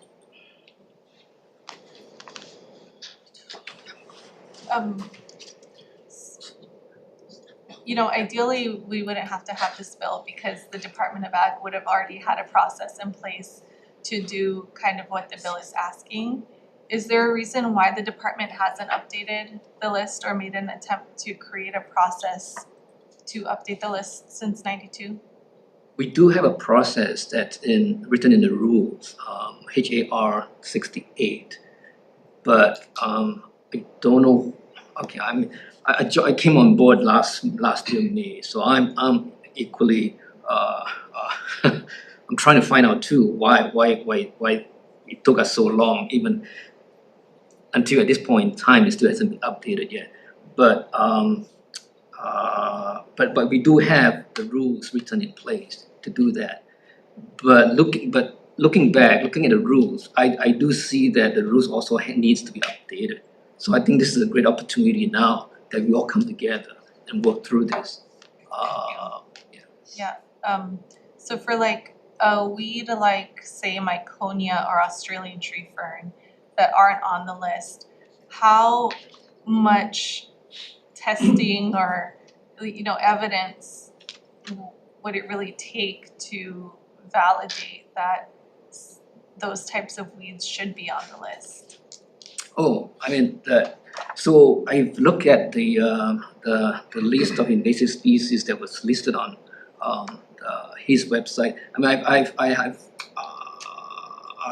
I'm in agreement with them, but I'm thinking more about setting up a procedure for new weeds, new potential weeds. Or non-existent Yeah, to the best of our knowledge weeds. So more in a long term, long run kind of thing. Okay. Okay, thank you. I look forward to continuing our discussion. Sure. Thank you. Thank you very much. Let's move on to the next measure. Thank you to the testifiers. Next measure, House Bill 2017 relating to agriculture for taxable years beginning after January 1st, 2027. This measure establishes a non-refundable income tax credit for certain agricultural investment costs incurred for agricultural activities conducted on Hawaiian homelands.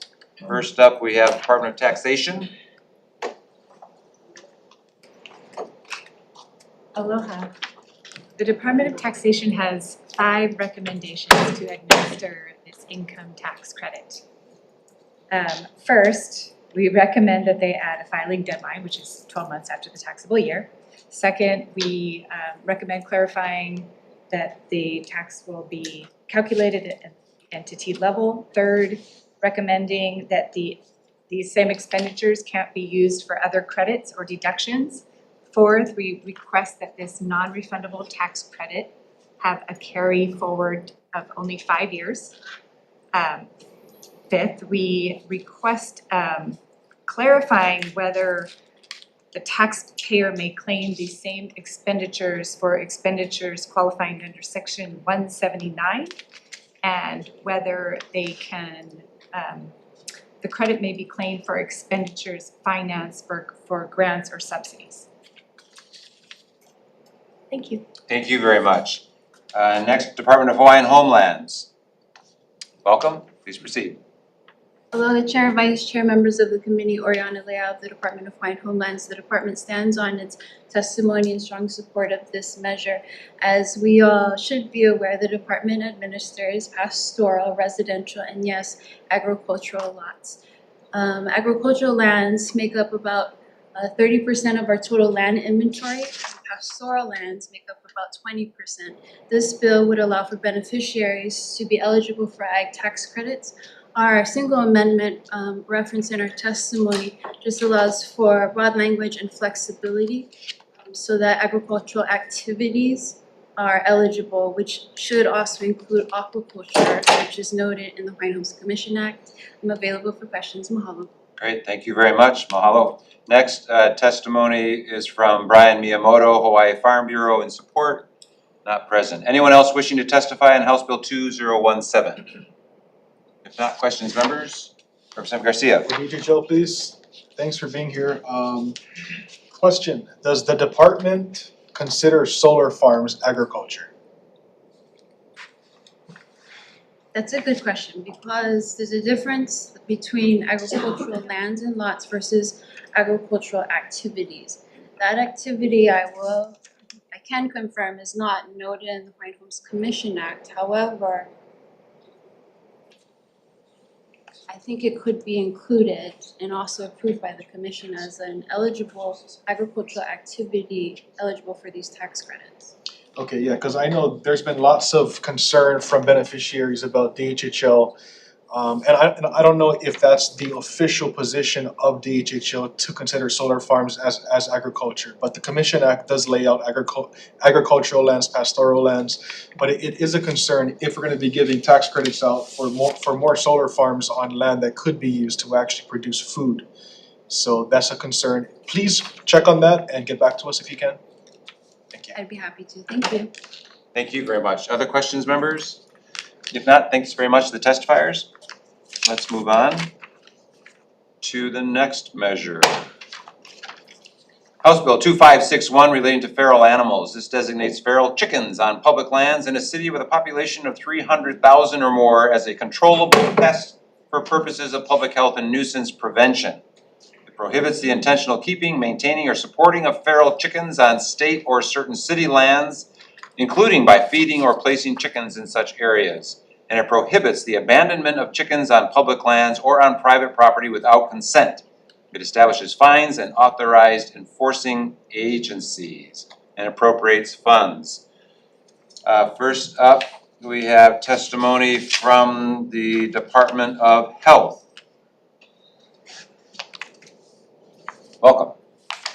Good afternoon, Chair Tarnas, Vice Chair Poi Poi, members of the committee. My name is Greg Takashima. I'm the Environmental Health Program Manager for the Vector Control Branch, here representing the Department of Health. The Department of Health stands on its written testimony and support. The department would like to highlight that reduction of feral chickens will reduce the risk of transmission for avian diseases such as avian malaria as well as avian influenza. The Department of Health receives numerous complaints regarding feral chickens and other feral animals. And while DOH responds and investigates many of the complaints, counties and other state agencies are generally responsible for feral animal control, and we refer to them as such. Thank you. Thank you for the opportunity to testify. Thank you very much. Next, we have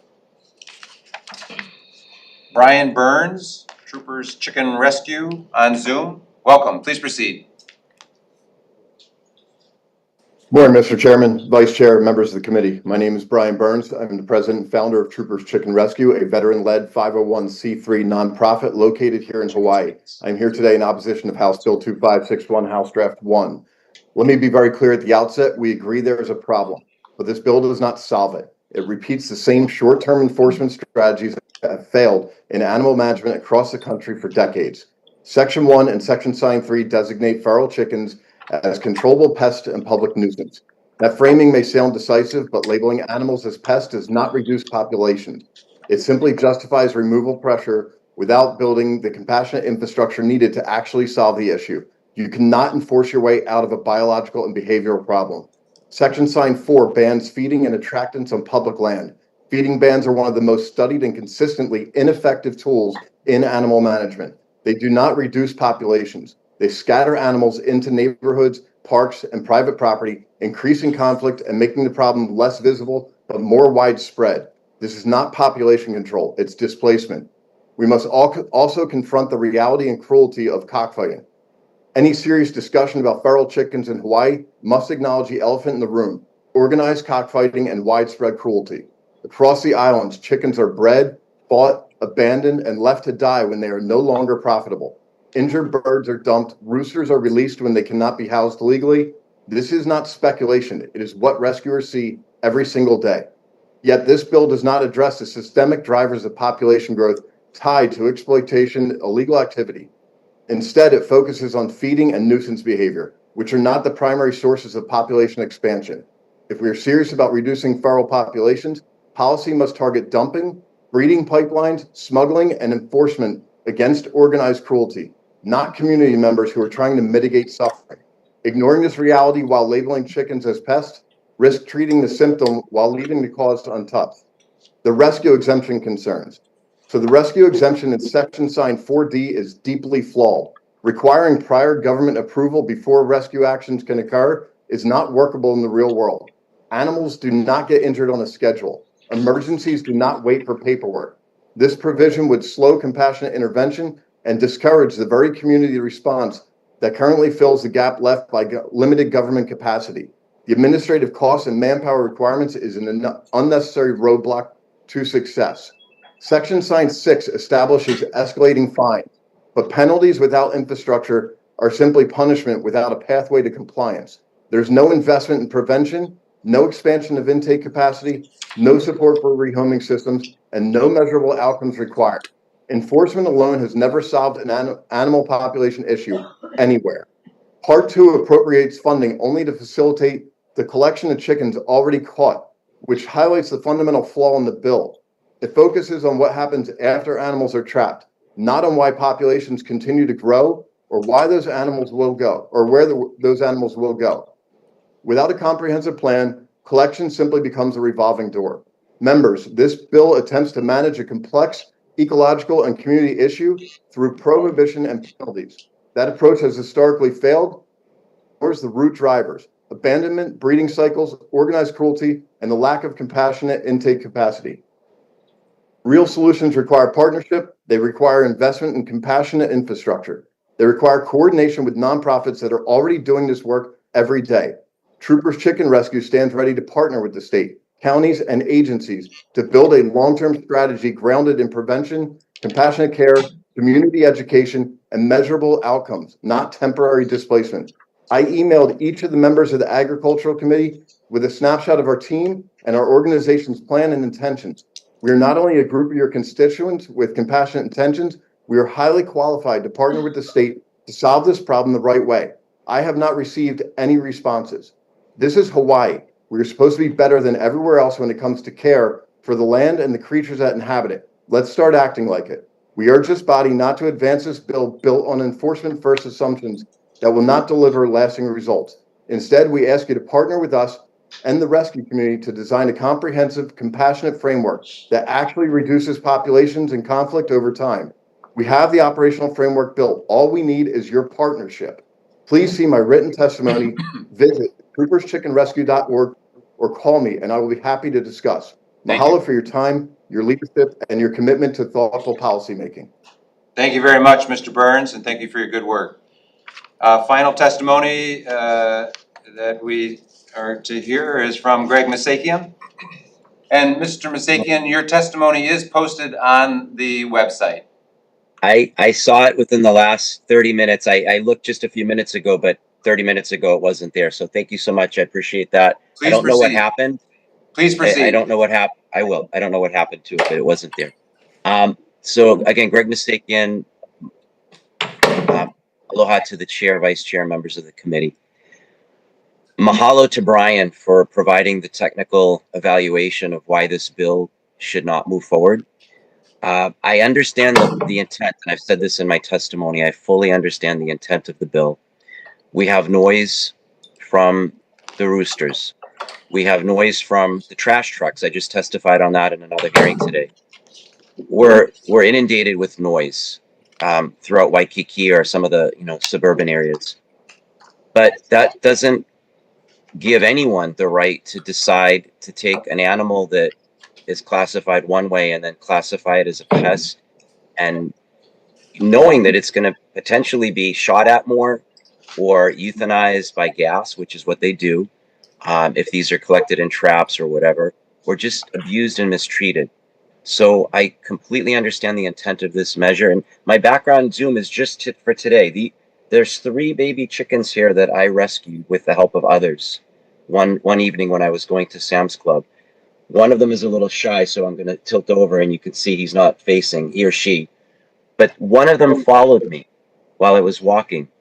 And he let me know that his siblings were actually trapped in a storm drain.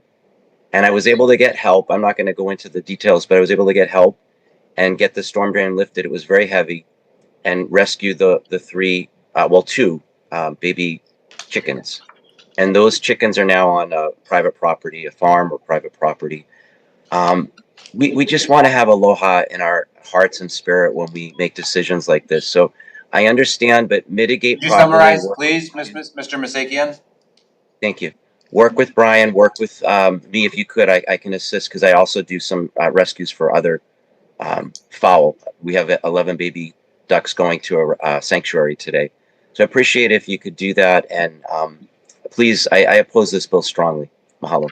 Thank you very much. So members and members of the public, we've received 20 testimonies, 5 in support, 15 in opposition. Is there anyone else wishing to testify on HB 2561? Yes, Angela Melody Young, please proceed. Angela Melody Young cares. Wishing to comment.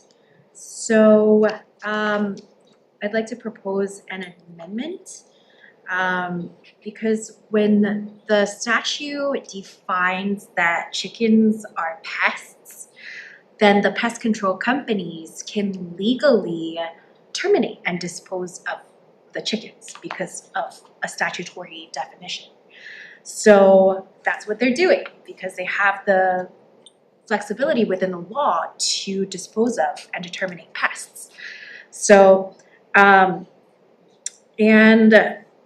so while chickens are pests and public nuisances to some people, chickens can also be productive in an agricultural context. So for example, where chickens produce farm products like eggs.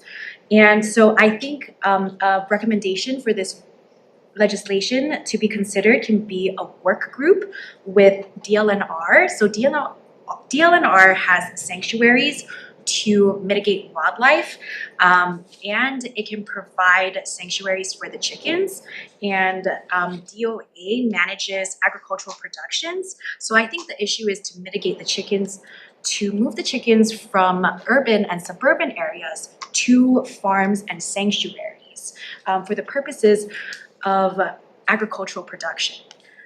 So I think it's an issue of management and yeah, and it also could be very beneficial. There's other jurisdictions like in Europe where they get chickens and it produces eggs for them. Thank you. Yeah. My mom has a little chick sanctuary. So. Thank you very much. Anyone else wishing to testify on this measure? If not, questions, members? Seeing none, thank you very much to the testifiers. We'll move on to the next measure, House Bill 1572, House Draft 1, relating to aquaculture development. This measure requires the Department of Agriculture and Biosecurity to establish a 4-year restorative aquaculture development program to reduce aquaculture permit processing time, support aquaculture infrastructure expansion, and increase aquaculture workforce, pursue federal aquaculture grants, establish 3 pilot demonstration sites for restorative aquaculture, and convene a restorative aquaculture advisory council, and they should report to the legislature. First up, we have testimony from the Department of Agriculture and Biosecurity.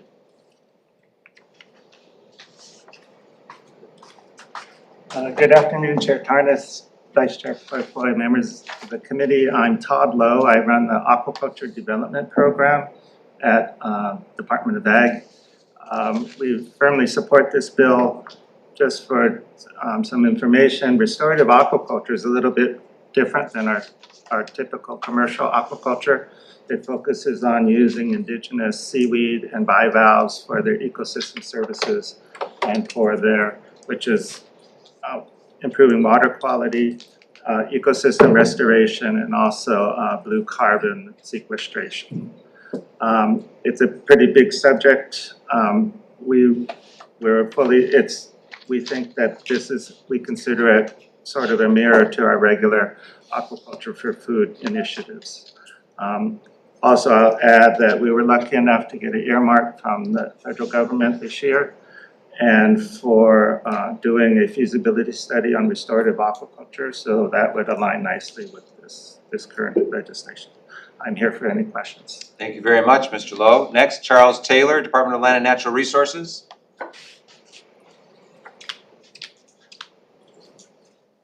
Hello, Chair Tarnas, Vice Chair Poipoi, members of the committee. I am not Charles Taylor. I'm Keali Isegum, also with the Division of Aquatic Resources, Department of Land and Natural Resources. Although this bill is under the purview of Department of Agriculture and Biosecurity, there is obvious overlap with Division of Aquatic Resources, and so that's why we're providing testimony. We would like to stand on our written testimony, reiterating our long-standing support and implementation of restorative aquaculture initiatives, and also requesting that the Department of Land and Natural Resources be included into an amendment to this bill requiring Department of Ag and Biosecurity to consult with the department. Thank you. Thanks very much, Mr. Sagum. We've received a total of 8 testimonies, 6 in support, 2 with comments. Is there anyone else wishing to testify on House Bill 1572, HD1? If not, questions, members? Seeing none, thank you to the testifiers. We'll move on to the next measure, House Bill 2581, relating to emergency management. This measure clarifies the types of events that constitute disasters and emergencies for the purposes of emergency management. First up, we have James Barrows, Hawaii Emergency Management Agency.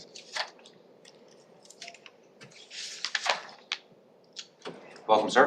Hello, Chair, Vice Chair, members of the committee. James Browse, the Administrator for HAIMA. We provided written testimony in opposition of this bill. During this time of uncertainty with federal support and the role of FEMA, even the geopolitical nature of the Indo-Pacific, we're very concerned that we would try to limit what an emergency would look like for Hawaii, just with all the uncertainty. Thank you, sir. Thanks very much. Next, Wayne Chung Tanaka, Sierra Club of Hawaii. Welcome, sir. Good morning. Good afternoon, Chair, Vice Chair, members. Committee Wayne Tanaka, Sierra Club of Hawaii. We are in strong support of this measure. I do want to point out that none of the scenarios that HAIMA puts forward, to I guess freemonger this bill, like HAIMA would, none of those wouldn't be covered under the definition of disaster and emergency. So like I said, it's going to create an imminent threat to the public health and so forth that could be remedied by timely action. And to the extent those kinds of situations extend, for longer periods, like that's when the legislature can come in and use your prerogative to shape policy, to distribute funds, and uphold frankly the democratic process that is a foundation of our society. So happy to answer any questions, and otherwise just respectfully urge you to pass this measure. Thank you. Thank you, Mr. Tanaka. Next, Drew Hara. Welcome, sir. Please proceed. Chair, Vice Chair, committee members. My name is Drew Hara. I clarify my testimony is submitted on behalf of Earth Justice. So we submitted testimony in support of this measure, which I think introduces some necessary amendments to restore the proper constitutional balance between the legislature and the executive. I just want to highlight a few things for you. One, the language in this bill is borrowed heavily from House Bill 596 that was introduced last session and passed both the House and the Senate, and was carried over to this year. The other thing is it's really necessary at this point in response to the Supreme Court's NACOA decision issued last September, in which the court broadly interpreted the emergency management statute to afford the governor emergency powers to address any situation rationally related to public health, safety, or welfare.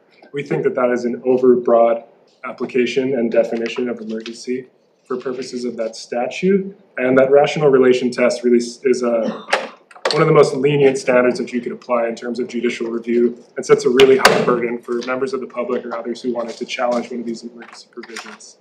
Just to respond to some of the concerns that HAIMA raised in their written testimony, I would point out for this committee that Chapter 127A already vests HEMA and the governor with a variety of emergency management powers that would be undisturbed by this measure. So these amended definitions of disaster and emergency really only serve to narrow the scope of disasters or emergencies that would trigger the governor's additional powers in an emergency period, including and specifically the power to suspend any law. So this bill would in no way prevent HAIMA from coordinating with the legislature and the executive on comprehensive planning, preparedness, or training, looking ahead at any sort of anticipated disasters. And yeah, it's really just to address putting proper limitations and bringing these emergency powers back within the scope of what we believe was the original legislative intent of Chapter 127A. So thank you for the opportunity to testify in support. I'm available for any questions. Thank you, Mr. Hara. We've received a total of 51 testimonies on this measure, 50 in support, 1 in opposition. Is there anyone else wishing to testify on House Bill 2581? If not, questions, members? Seeing none, thank you very much. We'll move on to the next measure. House House Bill 2002 relating to neighborhood safety. This measure establishes and appropriates funds for the Neighborhood Security Watch Grant Program to help fund certain activities and rental payments of established neighborhood security watch groups and neighborhood citizen patrol groups that rent government-owned facilities for a fee to carry out their duties. On this measure, we have Jillian Anderson, Waikiki Neighborhood Board in support, and Johnny May Perry, an individual in support. Is there anyone here wishing to testify in House Bill 2002? If not,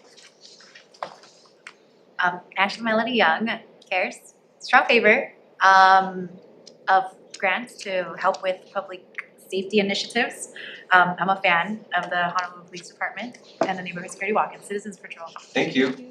Thanks very much. Anyone else wishing to testify in House Bill 2002? If not, questions, members? Here on Zoom. Chair? I already asked if there's any other testimony and I didn't hear from you, but please, Yeah, I'll I'm make sorry, an exception. I Please go ahead. just raising my hand. I'm sorry, I was trying to get to it.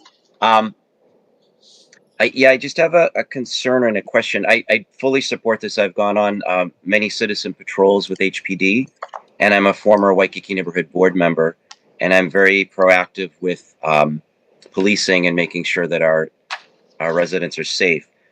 But I wanted to ask a question regarding the language in here. It mentions the Office of Community Services, and I believe that office has a specific role for a specific group of people. I might be wrong, but just something to look at.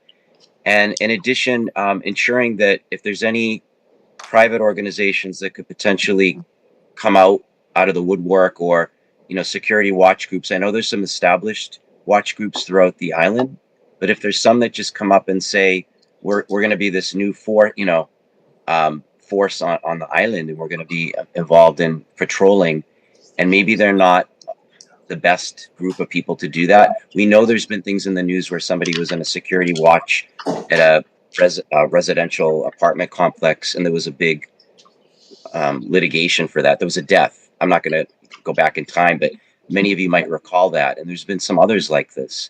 So we just want to be careful with the language and making sure that it's appropriate to the right groups and to the right potential grantees that we give money to. So just take a look at that when you pass this through over the other side. Mahalo. Thank you very much, Mr. Masakian. Anyone else wishing to testify in this measure? If not, questions, members? Sure. Yes? Sorry. Is this statewide effort or just here on this island? Is this statewide? Cause 75,000 statewide, that's just. You can read the bill.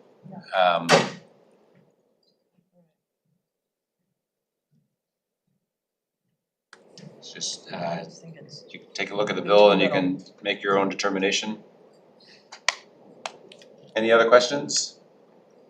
Seeing none, let's move on to the last measure on our agenda, House Bill 2153 relating to law enforcement. This measure establishes and appropriates funds for the Kupa'a Law Enforcement Retention Bonus Program to provide law enforcement officers with retention bonuses. Mr. Lambert, you're first. Thanks for waiting.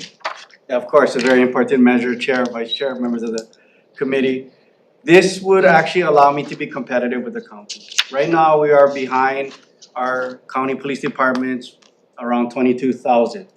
So with Maui and Honolulu County providing $35,000 and $30,000 bonuses over the course of the first 3 years, you actually make $100,000 more in the first 3 years by going to the county, because you're going to get around 22,000 more for the 3 years plus the bonus. This program would allow me to at least cut that in half, and what it would do is it would acknowledge the fact that although the counties have much more more intensive work, it would at least put us within a range that makes me at least attractive to individuals that at least want to start off in law enforcement. Just to let you guys know, starting pay for a deputy sheriff is $55,000, and you could go ahead and work for a private security company and make $67,000. So for my responsibilities to the judiciary, airports, and all the other critical infrastructure that the sheriffs are responsible for, it's very hard for me to fill those vacancies. If you account for my unestablished positions, because we had 50 more added to support the Department of Transportation, I have a 30% vacancy rate. And that's only gonna grow over time, because SHOPO just finished a contract of I guess 4 or 5 years of 5. So that disparity is likely to grow. Bargaining 13 and 14 has never been able to match the, I guess, aggressive contracts that SHOPO gets. So this disparity will continue to grow. And this would give me a great opportunity to, again, fulfill the responsibilities that the state has to our infrastructure. I appreciate the opportunity. Thank you, Mr. Lambert, Director of Department of Law Enforcement. Next, we have Paul Quick with the Judiciary. Welcome, sir. Good afternoon, Chair Harness, Vice Chair Poipoi, committee members.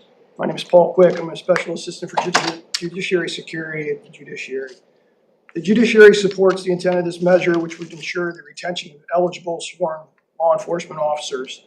DLE provides essential law enforcement services for the Judiciary, as well as for the legislature and the executive branch. DLE is currently experiencing a higher than normal vacancy rate and is experiencing difficulty staffing required assignments throughout the state. Issuance of a retention bonus would allow the Department of Law Enforcement to retain sworn law enforcement officers, and at the same time could be used as a recruitment tool. The Judiciary has a strong interest in ensuring the success of the Department of Law Enforcement operations, as the administration of justice requires effective protection of judiciary facilities, personnel, and the public. Judiciary looks forward to enhancing our cooperation and partnership with DLE through this measure. Thank you for the opportunity to testify, and I'm available for any questions. Thank you very much, Mr. Quick. Next, we have Ryan Endo, Deputy Attorney General, the Attorney General's Office. Welcome. Good afternoon, Chair Tarnas, members of the committee. Deputy Attorney General Ryan Endo on behalf of the Department of the Attorney General. We've submitted our comments and our written testimony. I will be available for any questions. Thank you very much. We've received a total of 9 testimonies, 5 in support, 1 in opposition, 3 with comments.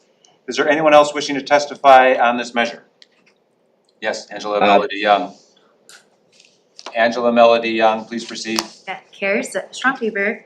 And so I think what the KUPA Law Enforcement Retention Bonus Program in this legislation is seeking to do, it aims to combat high turnover rates, and I think we do need it. So I'm a fan of it to improve recruitment, with a focus on retaining, equipping, and training experienced staff, so that there can be more stability in those who are first responders and have to respond to emergencies, to manage safety like initiatives. So thank you. Thank you very much. Mr. Misakian, please proceed. Thank you. Yeah, I'm just going to point you to one thing. I do support this measure. And if you look at OIP's testimony, which I think is very important just to reflect on concern that they shared, they said that personal identifiable information within this bill, it would bar it, so bar disclosure of it, which would conflict with the requirements of Chapter 92F HRS, the Uniform Information Practices Act. So just something to be aware of, making sure that the bill as it moves forward is done properly. But I totally support the intent of the bill, and I support the Department of Law Enforcement. Mahalo. Thank you very much. Anyone else wishing to testify on this measure? If not, questions, members? Yep, Representative Shimizu. Director, I totally support your efforts to staff your department. Will there be any like minimum service requirements? Yes, so you would have to, it would match the fiscal year, so July 1st to June 30th. You would have to have 2,000 hours of service. So what that does is for our 89-day hires that are basically committed full-time, they would be entitled to it. I also want to acknowledge the accountability portion of it for my agency, that essentially if you're suspended longer than 2 work weeks for bad behavior, then you would not be entitled because you wouldn't make the 2,000-hour requirement. So on top of it, recruiting, I also want to utilize it as a tool to encourage good behavior within the agency. So after 1 year, what happens? They just go back down to the base rate? So what I'm hoping to do is that if we can get this on a 3-year, which would sunset in 2028, last payment would occur that year, that we could show that if I do have a more attractive, salary rate or compensation rate, that I can fill my ranks. And then at that point, we like to have discussions on either having it be featured as a pure CBA payment, or if we do have to keep asking for reoccurring, then we would come back on that, 2028, sorry. Thank you. Thank you. Sure. Any other questions? Rep. Cochran? Good, aloha. So I'm trying, would this affect collective bargaining? Do you attend those meetings and is? I do not, and of course, that is I think the most drawback it had from the testimony is that it could be viewed as a CBA. It is because it has funding, but I wanna note that there is support by Randy Pereira, and he would be the ones that would negotiate bargaining 13 and 14 for these law enforcement officers in my agency. Thank you for that. Thank you. Thank you. Other questions, members? If I could ask you, Mr. Lambert, how much appropriation would you need to do this each of the 3 years? Year one would be 5.04, year two would be 5.49, and year three would be 5.94. The increase is acknowledging the fact or hope that I would be able to net plus 30 every fiscal year through this initiative. Thank you. Thanks very much. And I would refer members to the Attorney General's testimony where they did discuss and offer recommendation about collective bargaining to make sure that it's not in conflict. Any other questions, members? If not, thank you very much to all the testifiers. Oh, I guess one more question, Mr. Lambert. If we were to be able to give this bonus, would this help you address the shortage of officers in judiciary in the courts? Because that's been an issue that judiciary has brought up. I strongly believe so. Right now, we have 144 positions that are funded. We have 24 vacancies. We have a class that's supposed to start in March, and depending on the rate of graduation, we're hoping to at least fill 6 to 8 to reduce that number. I would hope that within this grant or within this bill's period, that we would satisfy at the very least 144 positions within 18 months would be the goal, or at least very close to that number. So it should help you address the shortage that judiciary feels is happening in their courthouses. Absolutely, sir. Okay, thank you. That's the assurance I need. Thank you. Okay, that's all the testimony and all the questions. Let's go to the top of the agenda for decision making.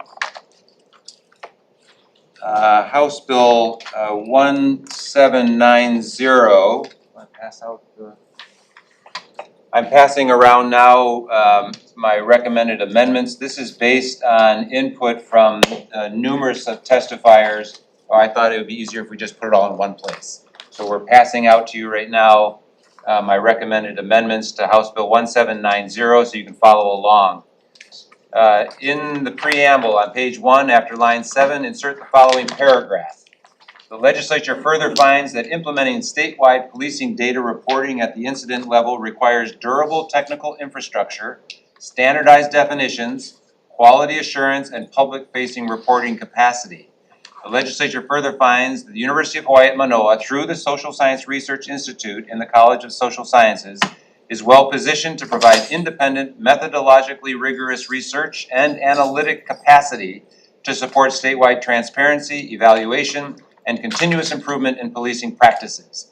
The legislature further finds that establishing a Hawaii Center for Policing and Criminal Justice Research will strengthen Hawaii's ability to implement this act, leverage available federal and extramural resources, and expand applied criminology and criminal justice training and research opportunities for UH students. On page 2, add language to the purpose in paragraphs 1 and 2, and on your handout, the new language is bold-faced. So it will read, number 1, law enforcement agencies and law enforcement oversight agencies to collect and report certain data regarding law enforcement stops, uses of force, and complaints to the Hawaii Crime Lab housed within the Hawaii Center for Policing and Criminal Justice Research at the Social Science Research Institute, College of Social Sciences, University of Hawaii at Manoa. And 2, the Hawaii Crime Lab housed within the Hawaii Center for Policing and Criminal Justice Research at the Social Science Research Institute, College of Social Sciences, University of Hawaii at Manoa, to collect and publish incident level information and an annual report on the data collected. On page 3, in the definitions section, adding and revising 2 definitions. First one, the center means the Hawaii Center for Policing and Criminal Justice Research within the Social Science Research Institute, College of Social Sciences, University of Hawaii at Manoa, and amend the existing definition as follows. Number 2, central reporting entity means the Hawaii Crime Lab affiliated with the University of Hawaii, housed within the center, or any successor entity selected by the governor to collect and report data under this part. Going on to page 2, create a new section which include section 139, Hawaii Center for Policing and Criminal Justice Research Establishment and Duties. A, there is established the Hawaii Center for Policing and Criminal Justice Research within the Social Science Research Institute, College of Social Sciences, University of Hawaii at Manoa.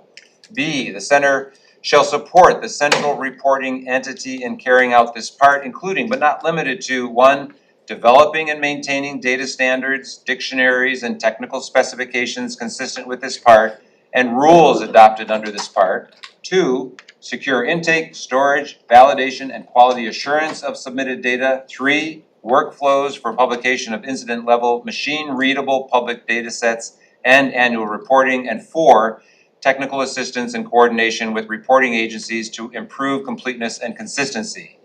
C, the center may conduct and disseminate policing-focused research and policy evaluation consistent with this part, including analyses of stops, uses of force, and complaints, and may provide applied training and student research opportunities in criminology and criminal justice consistent with the center's mission.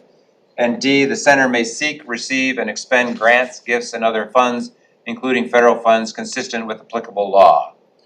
On page 7, lines 18 to page 8, line 2, number 7 will read, the age, race, or ethnicity and gender of each person involved in the stop, including each individual race or ethnicity if a person has more than one race or ethnicity.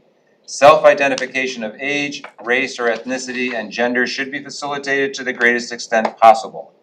For vehicle stops, the above demographic information need only be provided for the driver unless a passenger was searched, cited, arrested, or subjected to physical force. Page 8, line 7, and page 10, line 13, changing the word suffers to appear to suffer, to be consistent with similar provisions. On page 10, line 5, number 6, the age, race, or ethnicity and gender of each person involved in the use of force incident, including each individual race or ethnicity. If a person has more than one race or ethnicity, self-identification of age, race, or ethnicity and gender should be facilitated when possible. On page 12, lines 5 to 6, adding or ethnicity. So it would be paragraph 2, the race or ethnicity, age, and gender of the complainant, if known. On page 16, lines 13 to 17, adding new language, paragraph 139, federal grant funding for data collection, funding for the section 1906 grant program authorized under the Safe, Accountable, Flexible, Efficient Transportation Equity Act, a legacy for users, PL 109-59, shall be pursued and to the extent awarded to the state, administered in accordance with applicable federal requirements. The central reporting entity may support the state's application for section 1906 funds and may receive and expend section 1906 funds as a subrecipient or contractor consistent with applicable law for purposes of this part. Page 17, line 9, section 139-13, which was added by Act 210 in 2025, should also be designated as part 3.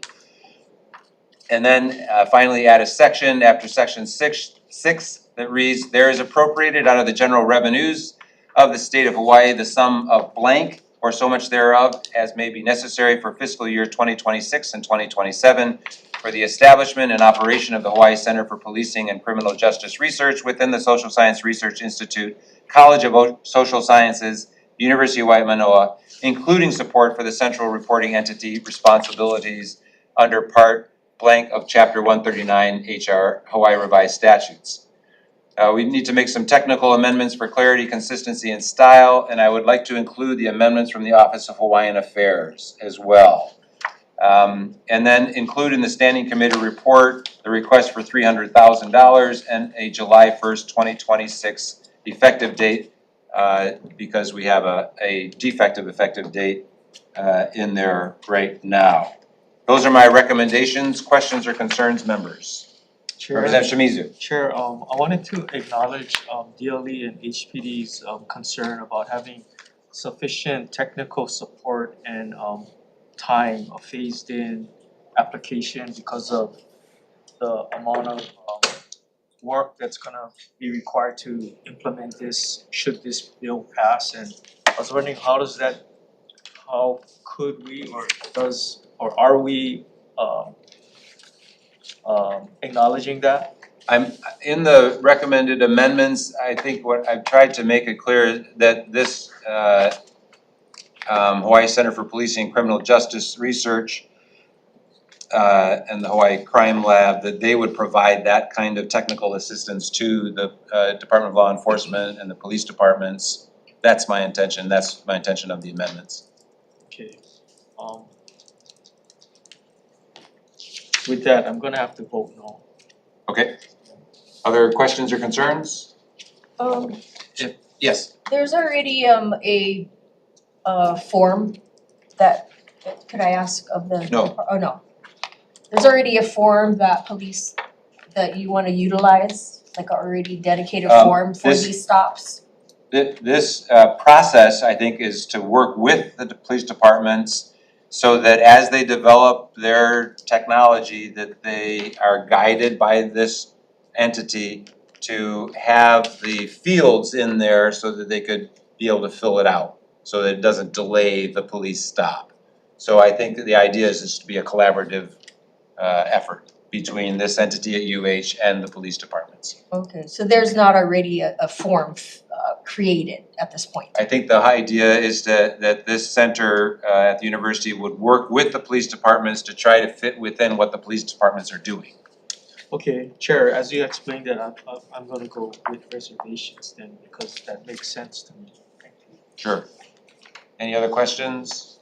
If not, Yeah, I mean, I'm reading a testimony, I think this came from Senate side. There's a companion bill to this. Is that right? your question or comment? Yeah, and I'm reading Maui County's police department's comments. And there's a form and it has parts of it that really go into way too much detail that they calculated 10 to 20 minute stops just to fill the form out. That's why I was asking if there's already a form created. And it appears there isn't in Maui County. I don't know about Maui County. Maui County testimony to the Senate was not part of our package here. But as you heard from other testifiers, this was not to take 10 or 20 minutes. It would be much shorter. And the goal of the amendments is to have the center at the university work with the police departments to ensure that it's efficient and that it would only collect the data that's needed.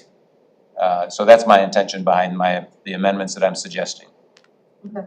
And I think, if the committee decides to move this forward upon my recommendation, I would urge, Maui County Police Department to, get engaged with this bill as it moves along. Sure. I think it's very important. We have to make sure that it works for the police departments and that it doesn't delay things, but it collects the data that they would benefit from as the legislature would benefit from that evidence as well, because we want to do evidence-based policy making here. So that's my goal. No, I agree with that part too. Okay. Okay, any other questions or concerns? If not, Vice Chair for the vote. Voting on House Bill 1790 HD1 with amendments. Are there any, Chair and Vice Chair vote aye. Representative Bellotti. Aye. Representative Cochran. Reservations. Reservations. Representative Hashem. Excused. Representative Kahaloa. Aye. Representative Sayama is excused. Representative Takayama. Aye. Representative Garcia. No. No for Representative Garcia.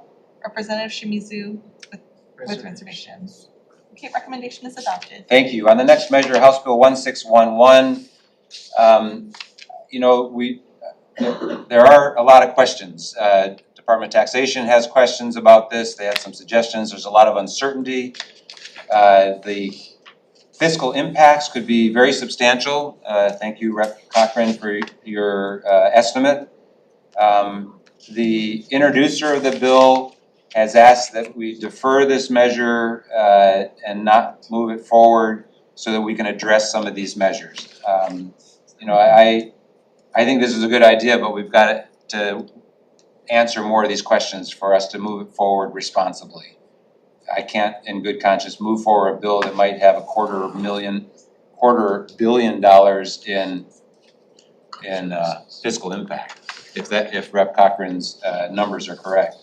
So reluctantly, I would recommend that we defer this measure and ask the introducer to do more work on it, work with the Department of Taxation, work with the Tax Foundation and others to try to address this, because it's a good idea, but we haven't answered all the questions yet. So questions or concerns about my request to defer? Nope. I have explanation of how that figure came to be, but anyways. Yeah, I appreciate that, and I think that's something that you could share with the introducer, because I think that's something that Chair Illigon's gotta work through. Okay. Okay, next measure, House Bill 2357 relating to artificial intelligence. I share the concerns of the Attorney General about enforceability and legality of this act, so I recommend we defer this measure. Questions or concerns, members? Agree, thank you, Chair. Okay, next measure, House Bill 2473. On this measure, I would like to recommend one small amendment, so it'd be a House Draft 2. On page 2, line 5, I want to change right now the term mythological importance, I think is not the terminology we use in the Constitution or our laws. I would like to change mythological importance to traditional cultural importance.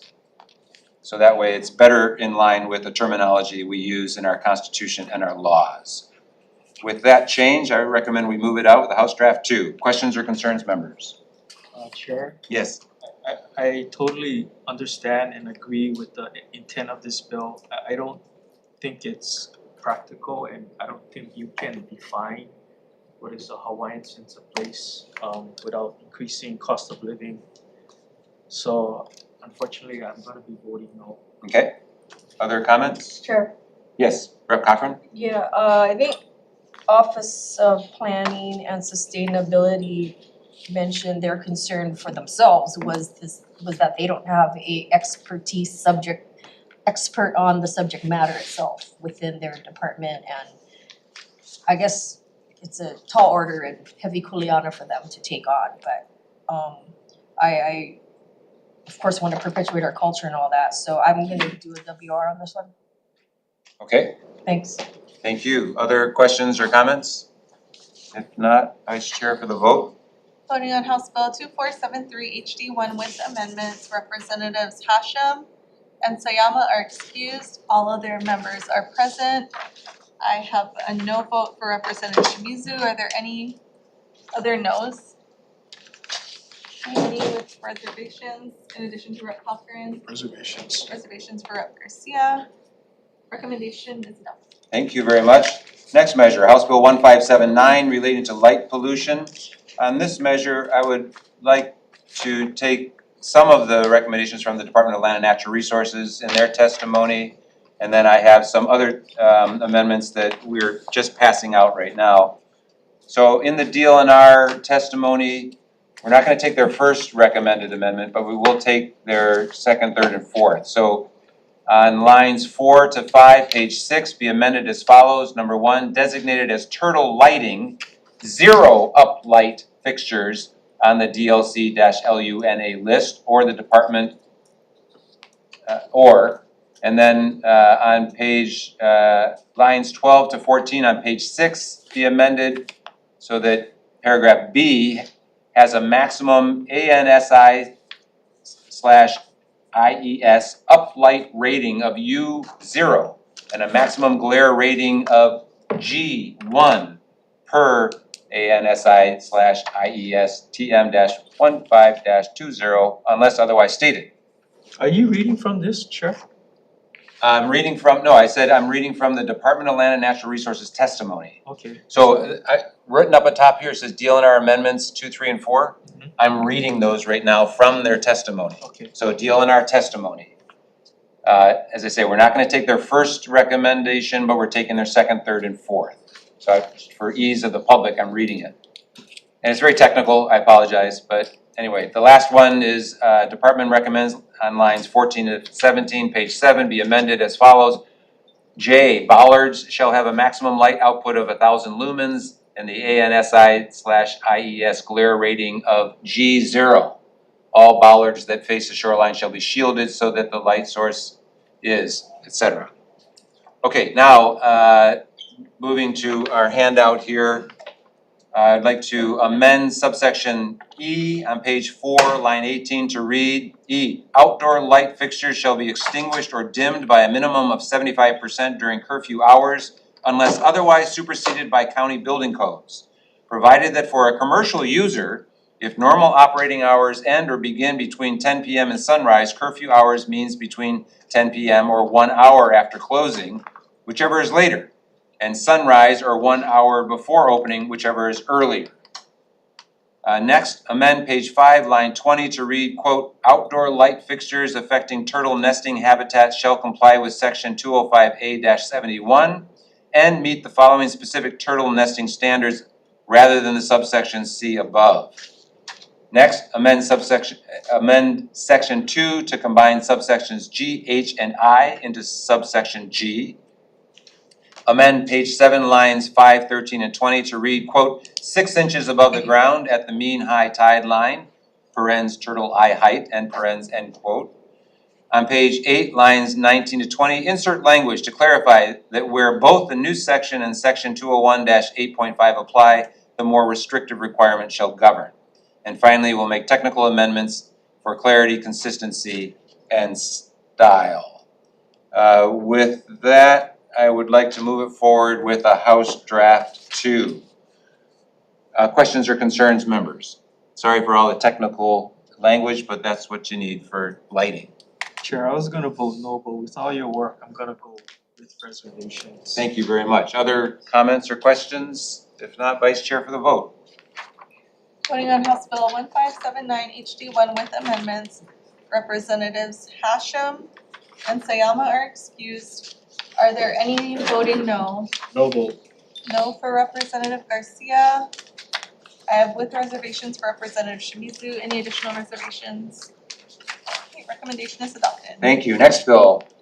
House Bill 2476, proposing amendments to Articles 7, Sections 12 and 13 of the Hawaii State Constitution. On this measure, I just want to incorporate a definition for community development.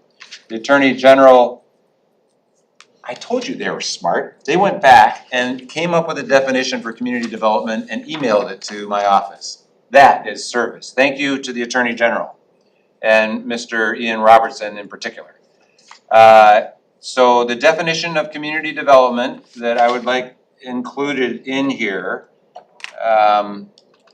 is as follows. The term community development means the planning, acquisition, ownership, construction, reconstruction, rehabilitation, or improvement of capital projects or improvements, including real or personal property or any interest therein that advances a community's values, culture, and vision. Community development shall be limited to capital assets and shall not include operating expenses.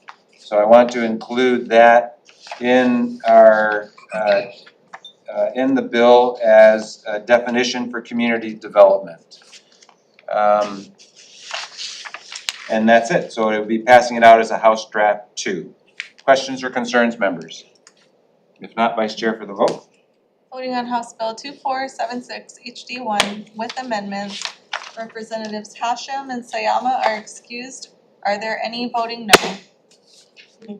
No for Representative Cochran. Any voting with reservations? Reservations. Reservations for Representative Shimizu. Recommendation is adopted. Thank you. On the next measure, House Bill 2185 relating to sports officials. Because I think I am convinced by the compelling testimony of the public defenders and being reminded of the bill we passed a couple of years ago that specifically addresses assaults against a sports official, and noting that the incident that we all saw that occurred in December is currently being pursued under existing law, and the person is being charged with assault, which has a potential sentence of 5 years. I think we have protection in the statute for sports officials, and it's working. We do have to figure out some way to bring down the temperature and try to get people to behave better. But I think in terms of the criminal code, I am not convinced that we need to move forward to make it more punitive than it already is, which I think is significant already. So my recommendation is to defer House Bill 2185. Questions or concerns, members? Nope, okay, thank you very much. Next. House Bill 2147, bless you, proposing amendments to Articles 8 and 10 of the Constitution of the State of Hawaii to authorize the legislature to establish a surcharge on residential investment property to increase funding for public education. On this measure, I recommend that we make some changes in order to try to make sure this doesn't fall victim to the problem that happened some years ago when the language was determined to be confusing, and so we didn't even get it on the ballot. So on page 7, lines 15 to 17, we should insert the proviso in line 5 rather than under the definition of, quote, residential investment property.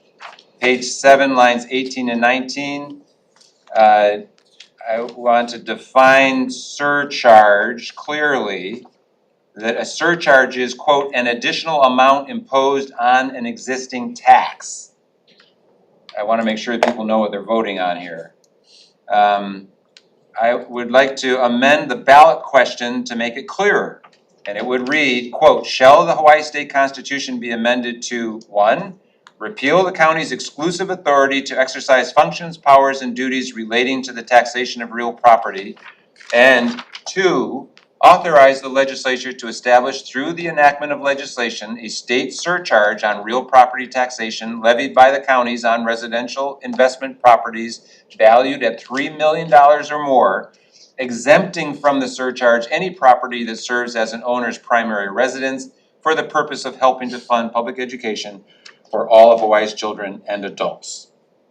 That's my recommendation. Questions or concerns, members? Chair, I think that this is a major structural thing that we're doing to the counties. I favor the intent, but I can't push this on the county, so I'm gonna be voting no. Okay. Yeah, same. Okay, thank you. Same sentiment. Thanks. Okay, thank you for letting me know. No further questions or concerns, Vice Chair, for the vote. Voting on House Bill 2147 HD1 with amendments, Representative Hashem and Sayama are excused. No votes for Representatives Cochran, Garcia, Shimizu. Are there any additional no votes? Okay, any voting with reservations? Recommendation is adopted. Thank you. Next measure, you ready to take this one or do you want me to? Oh, yeah, I can. Mark it back. I can do it. Okay, so on this next measure, House Bill 1931, House Draft 1, I've asked Vice Chair to lead us through the recommended amendments to this measure.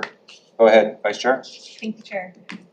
So for this one, HB 1931, we are gonna take the Attorney General's recommended amendments, which are pretty minor technical changes, just to remove on page 8 lines 8 through 9, page 8 lines 14 through 17, page 9 lines 6 through 10, removing the reference to section 152-DB and replacing it with 152-4G. And that should correct that error in the bill. And then On page 12, lines 3 to 8, we have a section that defines person. There's also another definition of person under section 152-1. So we are going to repeal the existing definition and keep the one that is proposed in the bill, except that we are going to delete from the proposed definition inhabitant of district or neighborhood to make it less ambiguous of language. And then on page 21, lines 11 through 15, the intent is to make it only transitional, the rulemaking. So we are going to add limiting language to specify that it applies to rules that are initially adopted within 3 years, to just clarify that part. And those are the recommendations. So my recommendation is to follow the recommendations of Vice Chair and pass out a House Draft 2 with those changes. I'd also like to recommend we include technical amendments for clarity, consistency, and style. Yes. Are we gonna acknowledge the DAB comments or concerns? Yes, so I know that they have substantial concerns. We weren't able to work through them today, but I am continuing to plan to meet and work with them and to see if we can resolve it as it goes along. Yeah. Other questions or concerns, Rep. Garcia? Question, Chair, the bill establishes a state noxious weed coordinator. I don't see an FTE in here. Are we adding a new position, or we're just having them establish this coordinator position within their department? So far in the bill, it asks for them to redesignate or use existing resources to fund the position. Okay, thank you. Any other questions? If not, would you take the vote, please? Okay, thank you. Voting on House Bill 1931 HD1 with amendments. Representatives Hashem and Sayama are excused. Are there any voting no? Any with reservations? Recommendations adopted. Thank you for your recommendation and thanks for taking the vote. We're busy. Next, House Bill 2017. On this measure, I recommend we move it out with amendments. We're passing out what I'm going to read.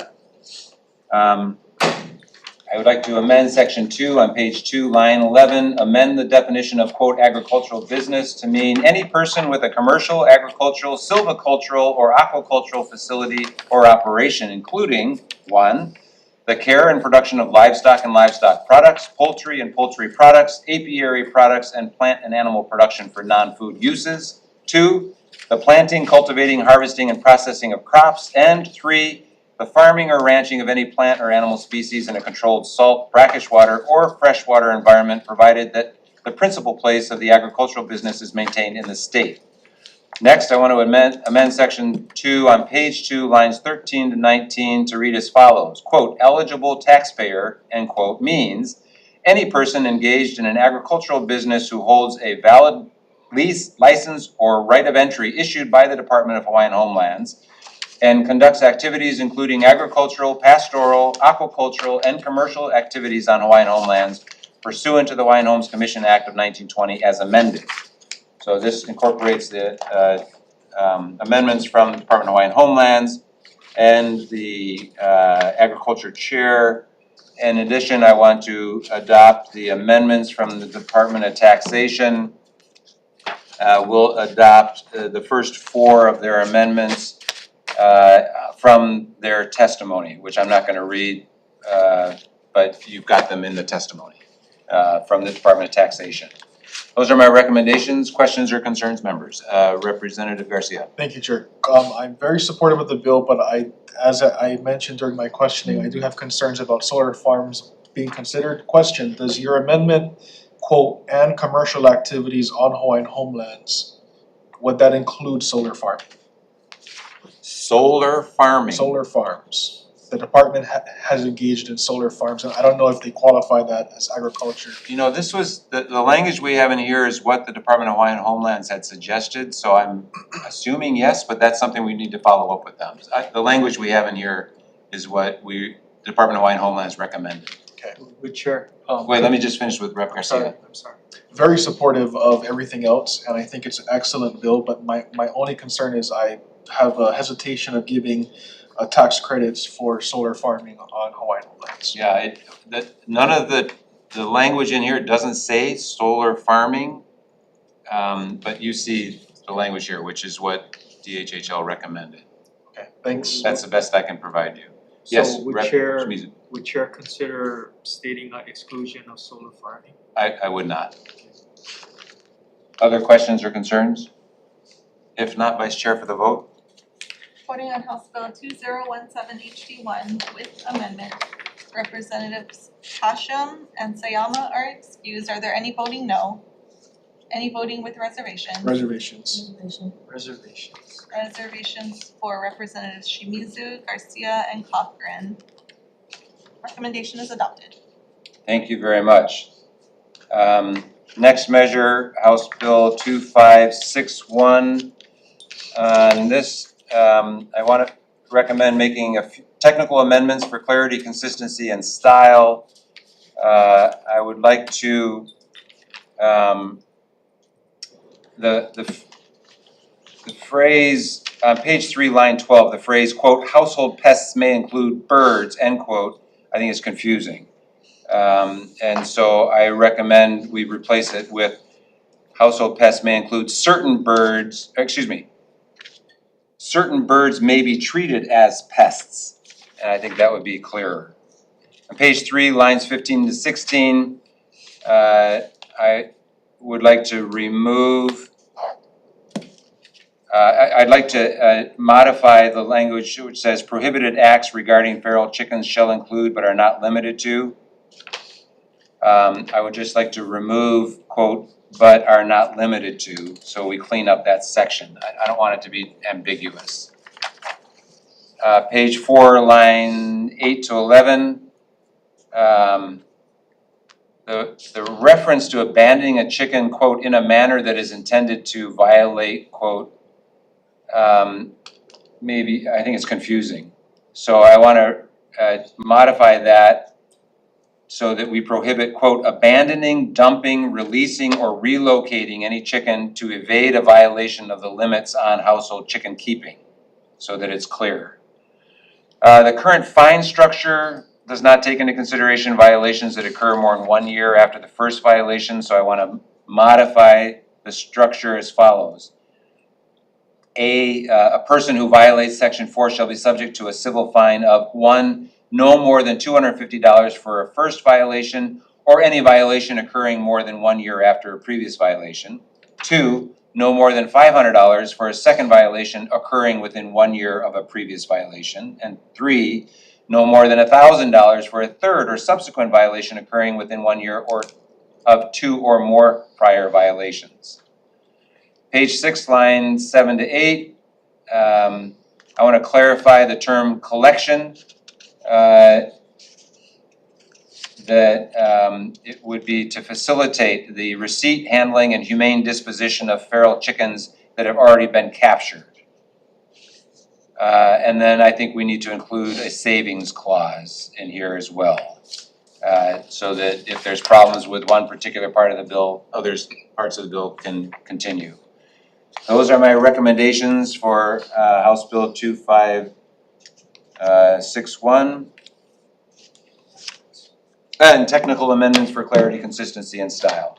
Yes, thank you. So those are my recommendations. Questions or concerns, members? So Chair, Yes. the 300,000 population, so this does not apply to Maui County or the lesser counties in population, is that right? Unless you grew a whole lot. Right, yeah, just wanna make sure that, yep. Okay. This is still only in a city with a population of 300,000 or more. And where's that, Chair? Right here. Right here. Just Just us. Yeah, the other counties don't have that population. Other questions or concerns, members? If not, Vice Chair for the vote. Voting on House Bill 2561 HD1 with amendments, Representatives Hashem and Sayama are excused. Are there any voting no? Any voting with reservations? Reservations for Representatives Cochran, Shimizu, and Vice Chair. Recommendation is adopted. Thank you. House Bill 1572, House Draft 1. I would like to recommend we move this out with amendments. Technical amendments for clarity, consistency, and style. And then we're passing around the amendments, which are based on the testimony from the Aquaculture Development Program Manager, Todd Lowe. First point, replace quote Native Hawaiian practitioners end quote with quote practitioners engaged in Native Hawaiian customary and traditional practices end quote and quote Native Hawaiian students. Replace that with students studying Native Hawaiian customary and traditional practices. That way it's the work and the style of work that's being done, not the ethnicity of the person doing the work. On page 12, line 15, change the sentence to read, quote, monitoring data shall be made publicly available and used to support voluntary carbon tax credit applications, ecosystem service payment mechanisms, federal funding proposals, and adaptive management decisions, end quote. Add a subsection to section 3 requiring an annual summary of pilot site monitoring data to be included as a distinct section within the section 2C annual reports rather than creating a wholly separate reporting track. In section 4, subsection A, include 3 representatives from relevant state agencies, including the Department of Land and Natural Resources, Department of Health, and Office of Planning and Sustainable Development, appointed by the respective department heads. 1 representative from each county planning department appointed by the respective mayors. 2 representatives from the University of Hawaii with aquaculture research expertise appointed by the UH president. 4 representatives from commercial aquaculture operations invited by the chairperson. 4 representatives from small-scale aquaculture operations appointed by the chairperson. 1 representative from a Native Hawaiian organization engaged in traditional aquaculture practices invited by the chairperson, and 1 representative from environmental organizations with expertise in marine conservation and restoration invited by the chairperson. In section 4, remove members of the legislature as members of the advisory council. Amend section 7 to repeal the whole act on June 30th, 2030, and then technical amendments for clarity, consistency, and style. Those are my recommendations. Questions or concerns, members? If not, Vice Chair for the vote. Voting on House Bill 1572 with amendments, Representatives Hashem and Sayama are excused. Are there any voting no?